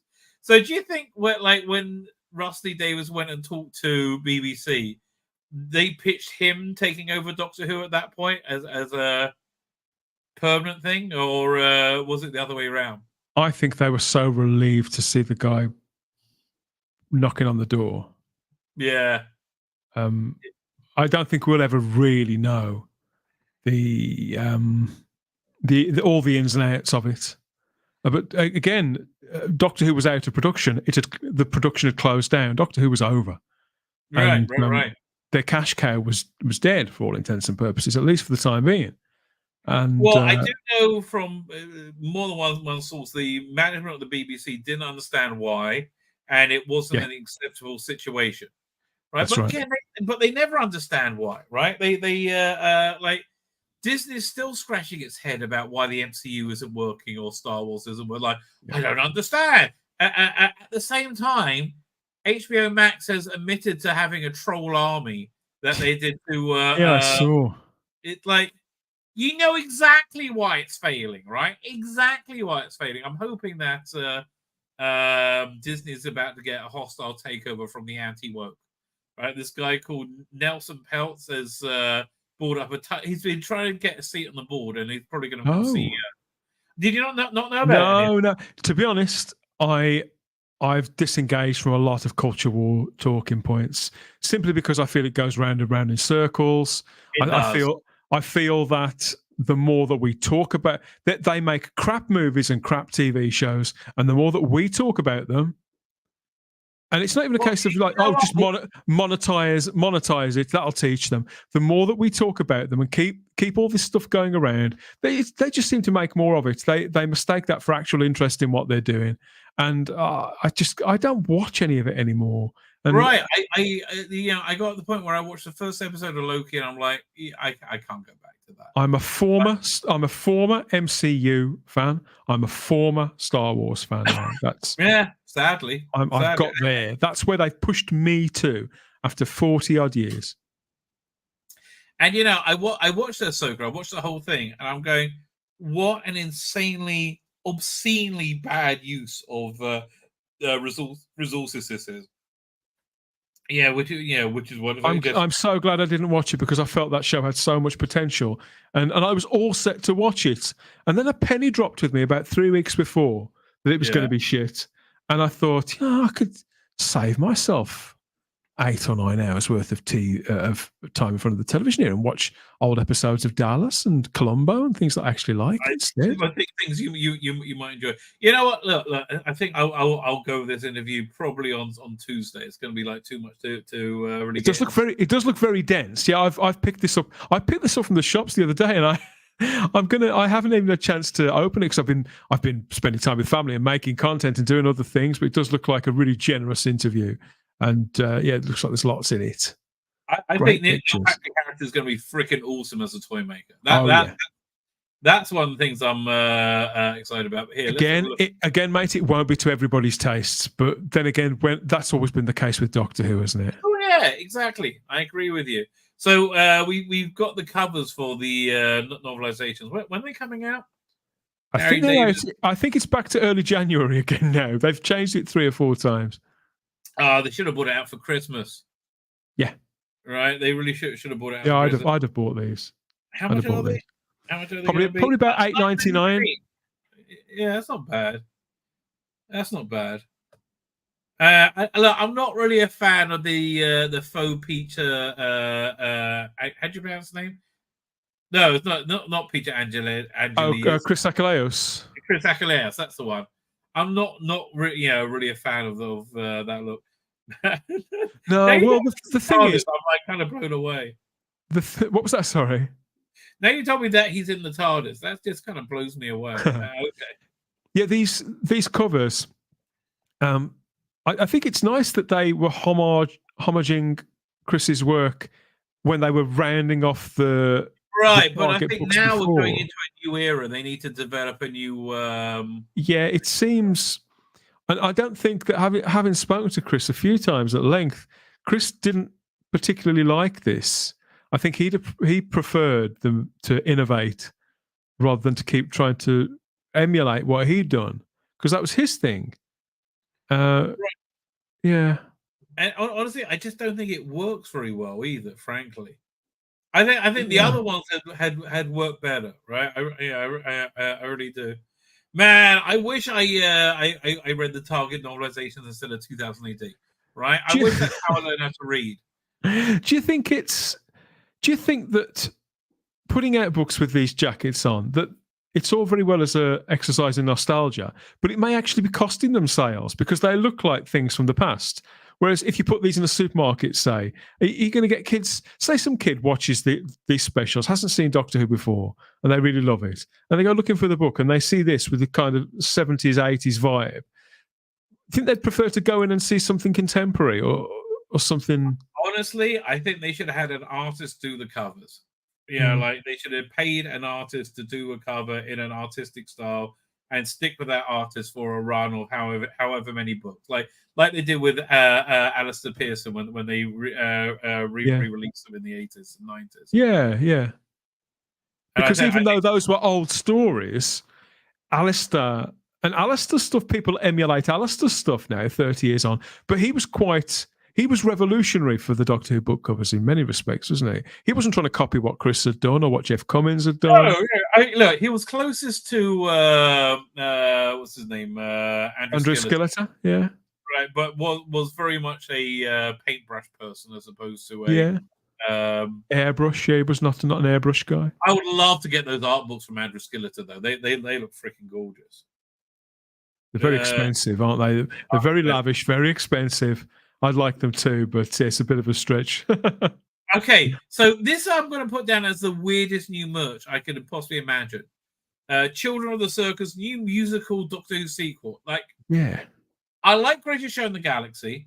Big Finish did a sequel to it, written by the same guy. Stephen White. Yeah, again, I've talked to him. It was absolute. Have you heard it? No. It was shockingly shit, right? It was look, he's very proud of it. When I spoke to him, I haven't heard it though. It's a shame though. It's like the because I thought Greatest Show was fantastic, but it looks like to me you can put a lot of the greatness of that down to what's his name who directed it, Chris Clough. No, it wasn't Chris Alan Clough. Waring. Alan Waring did this one, didn't he? Alan Waring was perfect for the McCoy era, right? He did that. He did Ghostlight. He did. What else did he do? I think he did. Oh yeah, several really good ones. Did he do? No, that was Chris Clough. Yeah, 1 second. I can't remember what he did. Episode guide. Hang on. I know he only did he did 3, didn't he? Yeah, so Doctor episodes, 7th Doctor,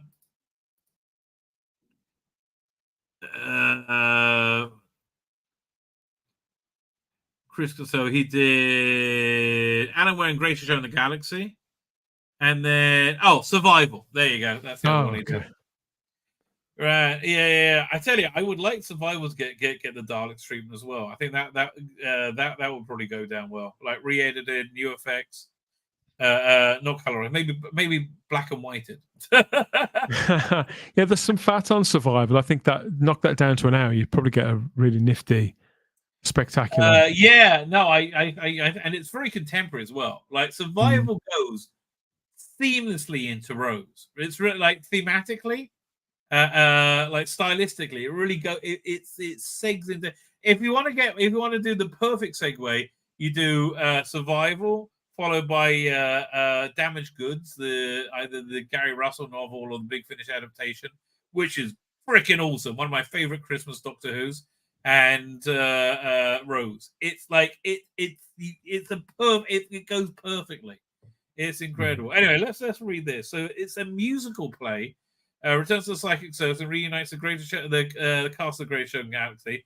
So the tickets, please. Mystical four-part made by Stephen Wyatt, because of Ragnarok. An entertain. Yeah, we know what it was. So Children's Circus. Once upon a time, there was a circus, a psychic circus to be precise, a glorious haven for misfits of the universe.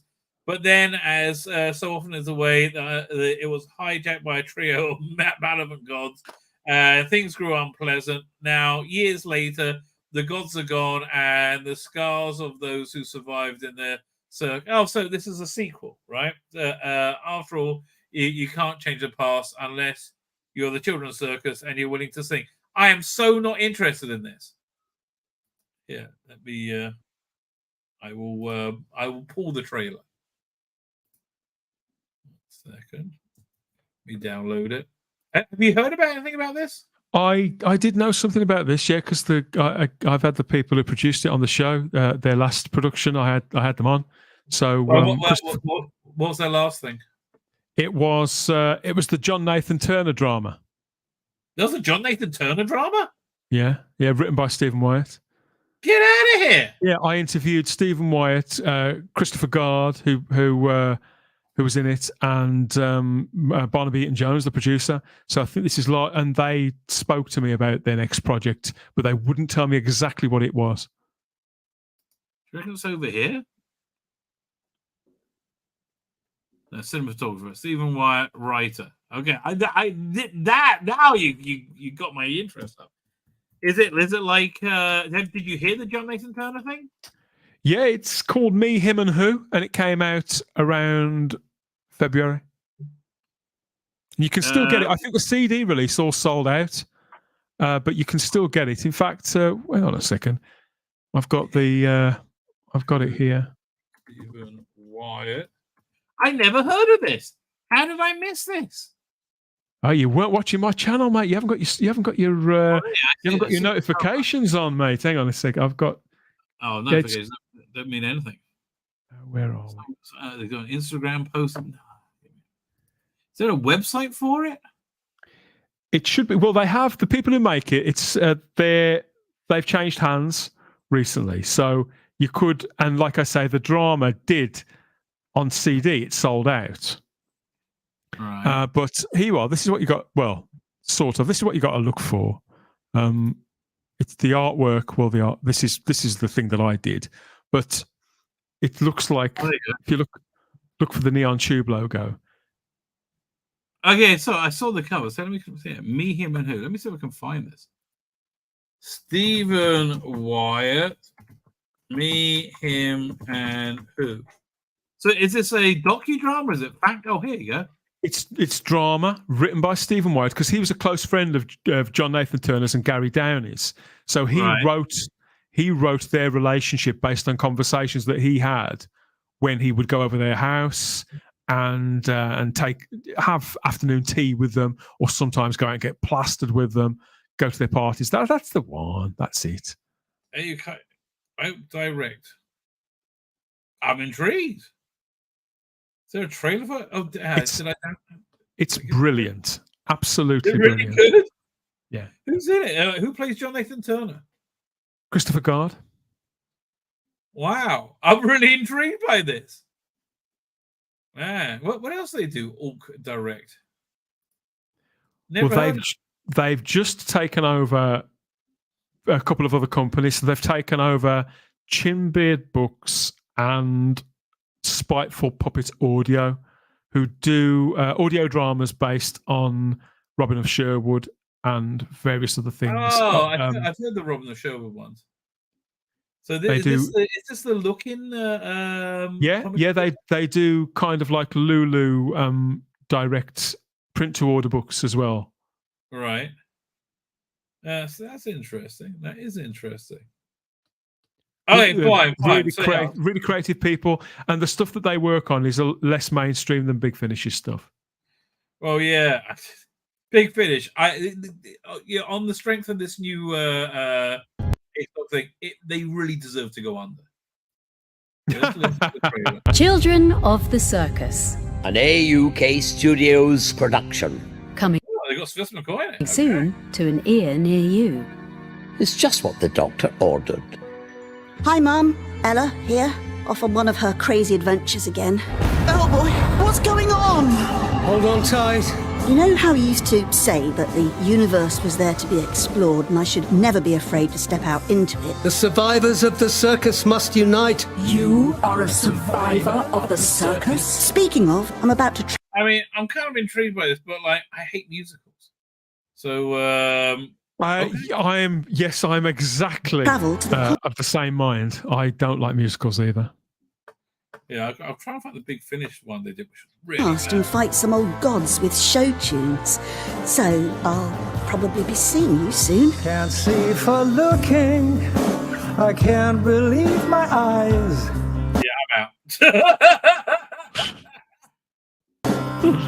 I haven't slept for days. The psychic circus was once a wonderful thing, but it was corrupted, taken over. The darkness was waiting, already hungry, feeding on scraps. A shadow waiting on a sun. The gods of Ragnarok. And yet, somehow, I'm grinning. The circus is coming. I have no choice. This is the last stand before second acts. They would have destroyed us. Bellboy, you fool. Did you really think you could escape your fate? I'll do my best. We all did what we had to do. It's not like I enjoy. Forecast. They got what's his name? He's quite big now. Who played the clown? Ian Reddington. Ian Reddington. He's got quite a big career. I'm surprised they got him. Okay. He's done EastEnders and Coronation Street and all that kind of thing. Yeah, he's been on British TV a lot since Greatest Show. But he's got a great voice, and he was great. He was a great villain. Myself. The gods' influence over the circus have been getting stronger. You will go. We're talking about gods here, not the damn taxation guild. Friend, you trust me? Do I have a choice? Yes. That's the beauty of it. Children of the Circus. An AUK Studios production. Trust me, it will be ace. Yeah, well, obviously they can't have the Doctor and Ace in it, but it sounds like they're going to do the same thing that what's their name? BBV would do, right? It was like Doctor-ish. Yeah, so this is the BBC one, and it was the not BBC, the Big Finish one. It was really awful, right? It was really, really awful, unlistenably bad. Fine. Do you want to hang around while I review Audacity? I'd better shoot off now because I've got a couple of things to get on with. But I'll certainly watch it back afterwards. I mean, this is another one. I didn't pre-order it in the end, but I was so relieved to see this range starting again. And the Christmas one looks great. Yeah, no, I'm not doing it. I'm not getting that. I was nearly pre-ordered. No. And if you think this range, here's the stupidity of it, right? That they clearly had to restart the range because it appealed to one teeny tiny segment of fandom. What they were doing with and they clearly weren't getting enough sales, and the quality wasn't good enough. So now what they're doing, they're appealing to the same teeny tiny segment of fandom, and it's so crushingly bad, right? Like it's like it's cringe. Thing is, Lisa McMullen has written some pretty good stuff in the past, doesn't she? I've listened to some. I don't know. This was again. She's talking about it at the end, saying how it's all her things that annoys her, and how women are being used and viewed as property and everything. This would be clunky feminism for Sarah Jane Smith in the 70s, right? It is. Look, I have no idea what's going on in her life. I don't see anybody wanting to take advantage of a dour.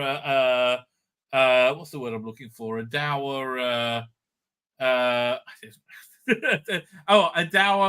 Was it joy killer? Buzzkill. That is Lisa McMullen. This is how she comes over. The character's completely unlikable and completely unbelievable, and it just drips of hatred of men. It just drips of it. And then you got a okay cyber story, which doesn't really match the cover art, which looks like it's going to be a lot better. Yeah, again, it's these things aren't cheap, and there's a lot of them. I think the Big Finish relaunch this year hasn't been a complete washout. There's been several things that I've really enjoyed and that have turned things around. Stephen Noonan, he's the standout star for Big Finish right now. Right? It's all the recast Doctor Who's, frankly. Stephen Noonan, Tim Treloar, and Michael Troughton. Yeah, they're all fantastic, right? All that stuff is fantastic. I'm totally out of the fourth Doctor, the fifth Doctor. You got to do something interesting. So why can't they apply the same standards to the other stuff if they can do it with the recent recasts? It's because they're consumed by agenda, right? This is like nobody wanted to edit Lisa McMullen and say, no, this is too much on the nose. This is too much and she's saying it's a very personal story. We can tell, Lisa. We can fucking tell. But and she talks about how entitled men are. The entitlement dripping off this woman. Yeah, the entitlement is that she thinks that she's entitled to your money to pay out for this crap. Yeah, I haven't heard it, no, but I do think that sentiment is completely wrong, and that she's I've enjoyed some of her work in the past, and she seems like a nice woman when I've seen her on social media, but that instinct is completely wrong if you're trying to market your material, your stories to somebody who's supposed to be buying them, paying out their own hard-earned money for the things that you've written. It sounds like she just has lost an ear and a heart for what the customer would want. About this that works, right? The name of the character is Audacity. Why? Yeah, right? I don't know that either. Black and from Regency England. I mean, if you wanted to do a black character, which is fine, right? You could have had a Regency England type planet that they went to, and then it would be fine, right? Then it would have worked. But everything is about her being stifled by men. Because I'm surprised that. Well, maybe should I be surprised? I'm surprised that Jay Griffin. They've got a good actress playing this character, and you just wonder why. Why you'd think that she would have asked some questions. Well, how come this character's from Regency? You know, I will tell you exactly how this happened. Do you remember the episode of Friends when their TV cable had free porn? Right? They went to a channel and they couldn't turn it off. They just it's free porn. They can't. Same thing with all the lovers in the entertainment industry. They can't not do this, right? They just can't control themselves. So, oh yes, that's one in the eye against the patriarchy. There's no fucking patriarchy. Fuck's sake, Western civilization isn't so shitty. It made it done a lot of good for a lot of people throughout the world, including ending fucking slavery. Yep. Right? And it's just like this entitlement to take a shit on Western civilization, and to say the chip on the shoulder of this is just ridiculous. And then you got the Cyberman story, which is more about the workers' rights of the Vulgans. It's Here we go again. Really bad, right?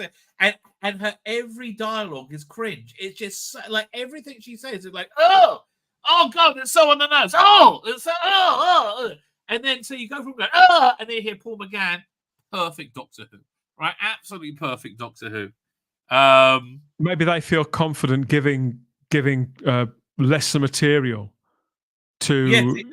That's what it is. They feel more confident to take the piss with the Fourth Doctor because they know it will sell. They'll take the piss more with the Ninth Doctor because they know it sells on Eccleston's back. Right? I think Paul McGann has been one of their best sellers, but like I think they probably, you know why it was a bestseller? Because it used to be good.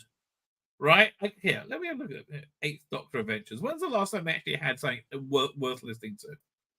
Hang on, recent. It's been a few years. Yeah, I'm not getting I mean, look, the Lucy Miller stuff, fantastic, but this Time War cast, snoozer.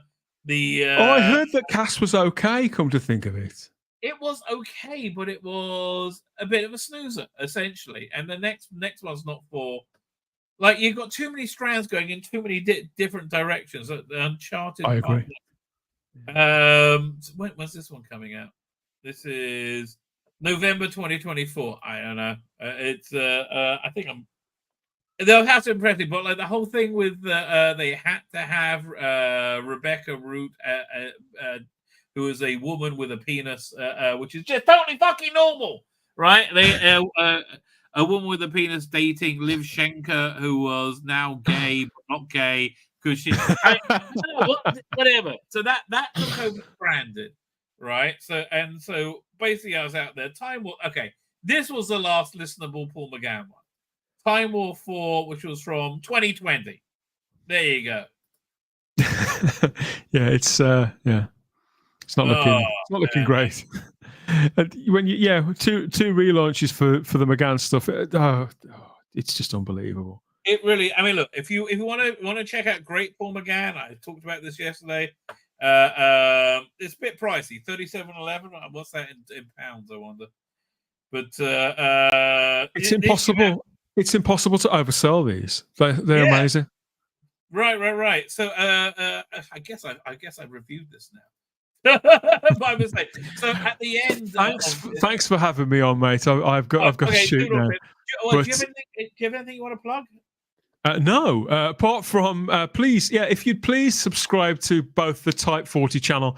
There's lots of Whovember content coming, lots of Doctor Who asides, as well as the live streams and the podcasts. So we're trying to turn it up a bit and give you more Type 40 in the anniversary month. Please, if you'd subscribe to the Type 40 channel and hit the cloister bell to get your notifications. And to my second channel, the Space Book 2, which it's a video here and there now for the time being, because Doctor Who's sort of taken over my life between now and Christmas, but regular live streams. There's a lot. There's more stuff coming on there. So just enjoy the rest of your weekend, mate, and I'll probably catch you in the week. Thanks. All right, bye. Let's hit the old. Where's the button? There it is. There you go, free at last. Does this have a video? No, I can see why. Fine. So I basically reviewed this, but let's go into a little bit more detail. So it starts off, you have this really genuinely unlikable character who hates everyone, Audacity. Why is she called Audacity? No reason, doesn't matter. So she's a lady in Regency, England, and it starts off with her with the Prince Regent dressing him down because he's a silly oaf of a man, right? And then you meet her husband, who's also a somewhat weak-willed oaf of a man, but at least he's quite sweet. And they're doing a party, and they rob the people in the party of their jewelry to give to the poor. Like, I don't know, like how is that okay? And she talks down to everybody, and she's pissed off, and she because she's a fantastic woman of science. Again, nothing. All this screams is a complete lack of security about one's own sexuality, right? And so she's viewing a shooting stars through her observatory telescope, and essentially you have these evil aliens called, what are they called again? Which are very generic, the Devouring, and one catches her eye, right? She catches one of their eyes, and essentially it's like somebody saw her from across the room at a party and decided they wanted her, right? Which is clearly what happened to Lisa McMullen at some point. And again, Lisa, I'm sorry you've had shitty luck with men, which is clearly what this is about, right? Maybe not being such a dour cunt might actually be a good idea. Because look, Lisa, darling, you can be as independent as you want, but you're going to die on your own, miserable, right? Which is I don't recommend, quite frankly. And so it's all about her rage at women being used. So then the reason anybody buys this is, of course, the Cybermen. Great cover, right? Look at all those cyber ships. Yeah, you don't get any of that. So starts off there's and so I got through that awful first story thinking maybe if you get them into a like get her out of the Regency setting, right, and have have her in a different environment, in a sci-fi environment. Maybe she might be somewhat maybe she'll what was that? Maybe she'll be somewhat more workable, right? Hang on 1 second. I'm trying to put no, not really. She's just insufferable. They just made her like relentlessly insufferable character. So in the cyber war, no, it starts off. There's a swanky fundraiser going on for very rich people, and again, this hatred of wealthy people. Look, they're still human beings, even though they got more money than you. And if you're so shallow to think just having more money or being being more affluent is the be all and end all of life, you have a very shallow, empty life, right? It's again something I don't particularly recommend. So there's all this disdain for the wealthy people, and there's the character who's inventing this incredible cyber weapon. You hinted it to the guy who invented the glitter gun. It's the midst of the cyber war. Cybermen don't really show up till the very end, and of very end of the first episode, where you have like the revolutionary character being a bit of a schmuck. Oh, here, 1 second. That's the I finally found the trailer that I can download. Yeah, 1 second. Because it's just awful. It's genuinely awful. So in the second part, it's a bit of a how would you describe it? The second part of the cyber story, it's a bit of a cyber romp. A bit of a base under siege. The real problem with it, though, is you couldn't tell the Vulgans from the humans, and that's actually quite an important plot point. But like the second story, I think is written by the Alan Barnes, who's always rather good, is it? Tim Foley. But it's not really good enough to get over the unlikability of this new character. So again, Lisa McMullen goes in like they having a character of the 17th century with modern sensibilities. It's stupid, right? It says if you want to have a modern character, have a modern bloody character. But again, why don't they explain how this black woman is suddenly a lady in Regency society, right? You spent the rest of your range, rest of the entirety of entertainment telling us how black people were treated like shit everywhere all the time, right? And now this one's a lady. And don't be wrong, what's her name? Is a good actress, right? Jay Gritters. She and it could have been great, but you'd get your fucking chip off your fucking shoulder, for goodness sake. Which is what it was, and I just don't think anybody in production had the will or ability to address the essential unlikability of the character. Like who was on the production? You notice, like, look, there's no Nick Briggs there. So produced by David Richardson. Yeah, look, David Richardson hasn't really. I can't remember the last time he produced anything I thought was worth the money. Sadly, right? It's just. Again, for a relaunch, why are they relaunching it? Because you chased away a large part of your customer base by making it all about trans issues, right? Like the trans rights. Trans rights are human rights. Well, what rights don't they have? They can't shit wherever they want, whenever they want. Nobody can. Well, they should do, otherwise they'll kill themselves. That's really what the Eighth Doctor range devolved into. And so again, this is just the same. Okay, how do I describe this? Woke crap. This is woke crap. And again, the cyber story is not. Cyber story is mediocre. It's not terrible, but let's listen to the trailer. Productions. Doctor Who: The Eighth Doctor Adventures. By the way, the cover art I think is very good. I think the cover art's excellent. Audacity. Oh, before and spoiler warning. So you're trying to work out where this fits in the Eighth Doctor timeline. At the end, there's an epilogue where he goes and sees Charlie. So he's in the middle of his Charlie adventures, and I don't know if she's going to be in the next one, India Fisher.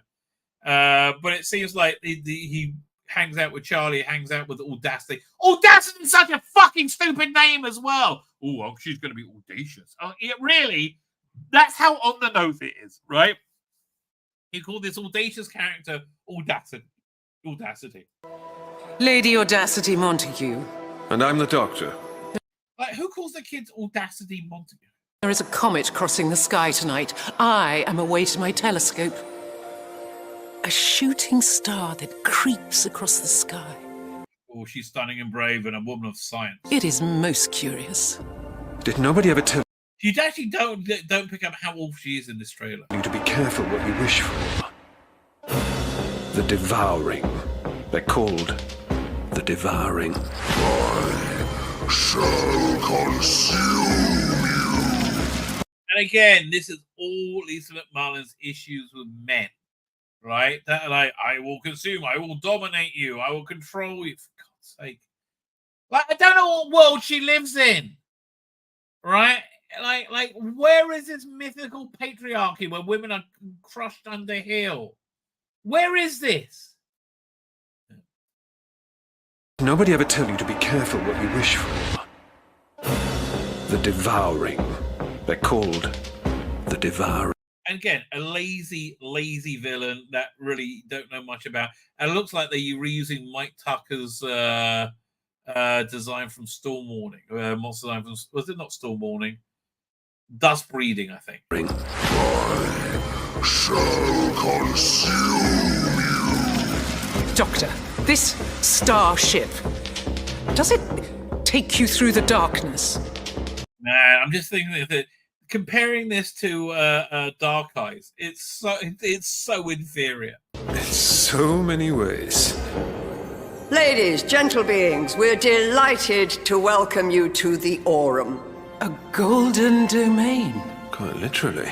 Our viceroy of victory. So the point with the cyber story, they do redefine where the Cybermen's aversion to gold came from, which actually wasn't a bad idea at all, right? It was kind of, but again, the drag factor of this awful new character really doesn't help it. Oberon Fix. Audacity, we have to leave. Now. They're locking us down! Humanity and their allies are facing the greatest threat to their existence. All Aurum security Yeah, not till like the second part. measures are being deactivated. A near unstoppable enemy that not only courses through the galaxy but converts it, corrupts it. The Doctor. See, every time you hear Paul McGann speaking, he's perfect as a Doctor. It's just like, and yeah, genuinely, I went from going, oh, cringe, oh, Paul McGann, oh, cringe, oh, Paul McGann, oh, cringe, oh, Paul McGann. That's what you get for your money on this one. Grab some glitter guns, glitter bombs, anything you can carry. You're Vogan. The guards are Vogan, but none of the guests at that gathering were. Fated, foretold, this weapon ends the war. Again, the big problem with this, the other big problem with this is, yeah, they make a very sharp distinction between the Volgan and the human characters, but you can't tell them apart. Never give up. It's a cyber match. Off the flight deck, both of you. Both of you! You will They have another interesting idea that the Cybermen have been fighting this war so long, they've started to take on emotions and human ideas. It needed to be developed a little bit more. Again, I really put this down to poor production. Let us in. Not by the hairs on my chinny chin chin. You were right, Vril. It is the silence that gets you. Silence would have been better. Honestly, silence would have been better. I wish I'd spent $20 on silence rather than $20 on this shit. Big Finish, for the love of stories. For the Big Finish, for the love of God. I mean, really, fucking awful. Yes, awful. So let's have a look at my thumbnail. Let's see what we're not getting to. Okay, Tuesday, we will go with that David Tennant interview. Because on Thursday the new Doctor Who magazine is out. Let's see what I didn't get to. We'll have another look at it. David Dent spills the beans. I'll do it next time. Dumbest ideas and fans. We'll do it next time. Hamas supporters take a worldwide piss on Western culture. Yeah, they kind of do. But if Western culture means seeing more of Millie Nicola here, that works for me. I think this is actually some of my best work. It will certainly be some of my most memorable work. I will put it in my spank back. Audacity is what Big Finish are full of. They really are. Take fucking piss. And have you noticed how much their product line has decreased? Right. Let's have a quick look again. 1 second. We'll see what's coming out of next year. Yeah, see the Blake 7 stuff has basically stopped. As far as I can tell. I just don't see them being able to get away with shit like this anymore. So you got Audacity, 10th Doctor, Jake Dubman. I'm the War Master. I'm not getting this one either. Did I ever finish listening to that last one? Bored out my bloody mind with it. Talks amount of these books and tape. More Jake. Is this Jake Dubman as well? Blimey, Jake Dubman double bill. Oh, yeah, no. Leave me alone. 7th, Last Day interests me. Do we know what the writers are on it yet? Matt Fitton, Guy Adams. Guy Adams is good. Matt Fitton's been a bit hit and miss. More Jake Dubman, and I'm not bothering with the War Dog thing. But you see how few releases are coming out next month compared to. Let's have a look at 2022, December 2022. You had significantly more releases. Look at that. Right, there's significantly more releases a year ago. I just think they can't look. Yeah, what happened to Unit Brave New World? Oh, something else that crashed and burned. Right. More audiobooks. Ronnie takes on the world, which is not for me, but I think that this range actually probably is a good idea. Torture couldn't care less about. First Doctor, yeah. Future of the Daleks, I will 100% be up for that, right? Star Cops, probably not. Who's writing it? Really good question. Andrew Smith knows what he's doing with Star Cops, and I like the individual monthly releases. I think it's probably a better idea. More Jake Dubman. Ninth Doctor. Now I'm out. Third Doctor's pretty good still. I'm enjoying the last Third Doctor one. Fourth Doctor, no. Classic Doctors, Old Monsters, no. Sixth Doctor, it depends. It's been pretty bad of late. But again, significantly fewer releases, and I think because they're just not doing well enough, right? I have to see what the Fifth Doctor does, what Missy does. They really insisted on putting Gemma Whelan in everything with Missy recently. As the meddling nun, and she was shit at the meddling nun, right? Absolutely shit. But yeah, just like I said, too much quantity, not enough quality. Well, the quantity has gone down massively, right? Absolutely massively. And honestly, last time Doctor Who came back, they lost about 50% of their audience, right? I don't know. I just don't know if they're going to be able to make it, right? I really don't know if they're going to be able to make it. But honestly, I mean, other than one of Stephen Noonan, I like the first, second, and third Doctor stuff. I don't really care. If Big Finish folded today, wouldn't care. Really wouldn't care. I got a great back catalogue. I'm enjoying the Fraser Hines book on tape of The Evil of the Daleks. That's fantastic. But yeah, Big Finish. Look, everything gets old. Everything gets stale. And that's where Big Finish is right now. Fine! Join me on Tuesday. I'll be back at 5 o'clock, assuming the world has not ended. Who knows what their stream? Maybe it has. Again, even the world has ended. Maybe I'll be back anyway. Gonna hit the end broadcast.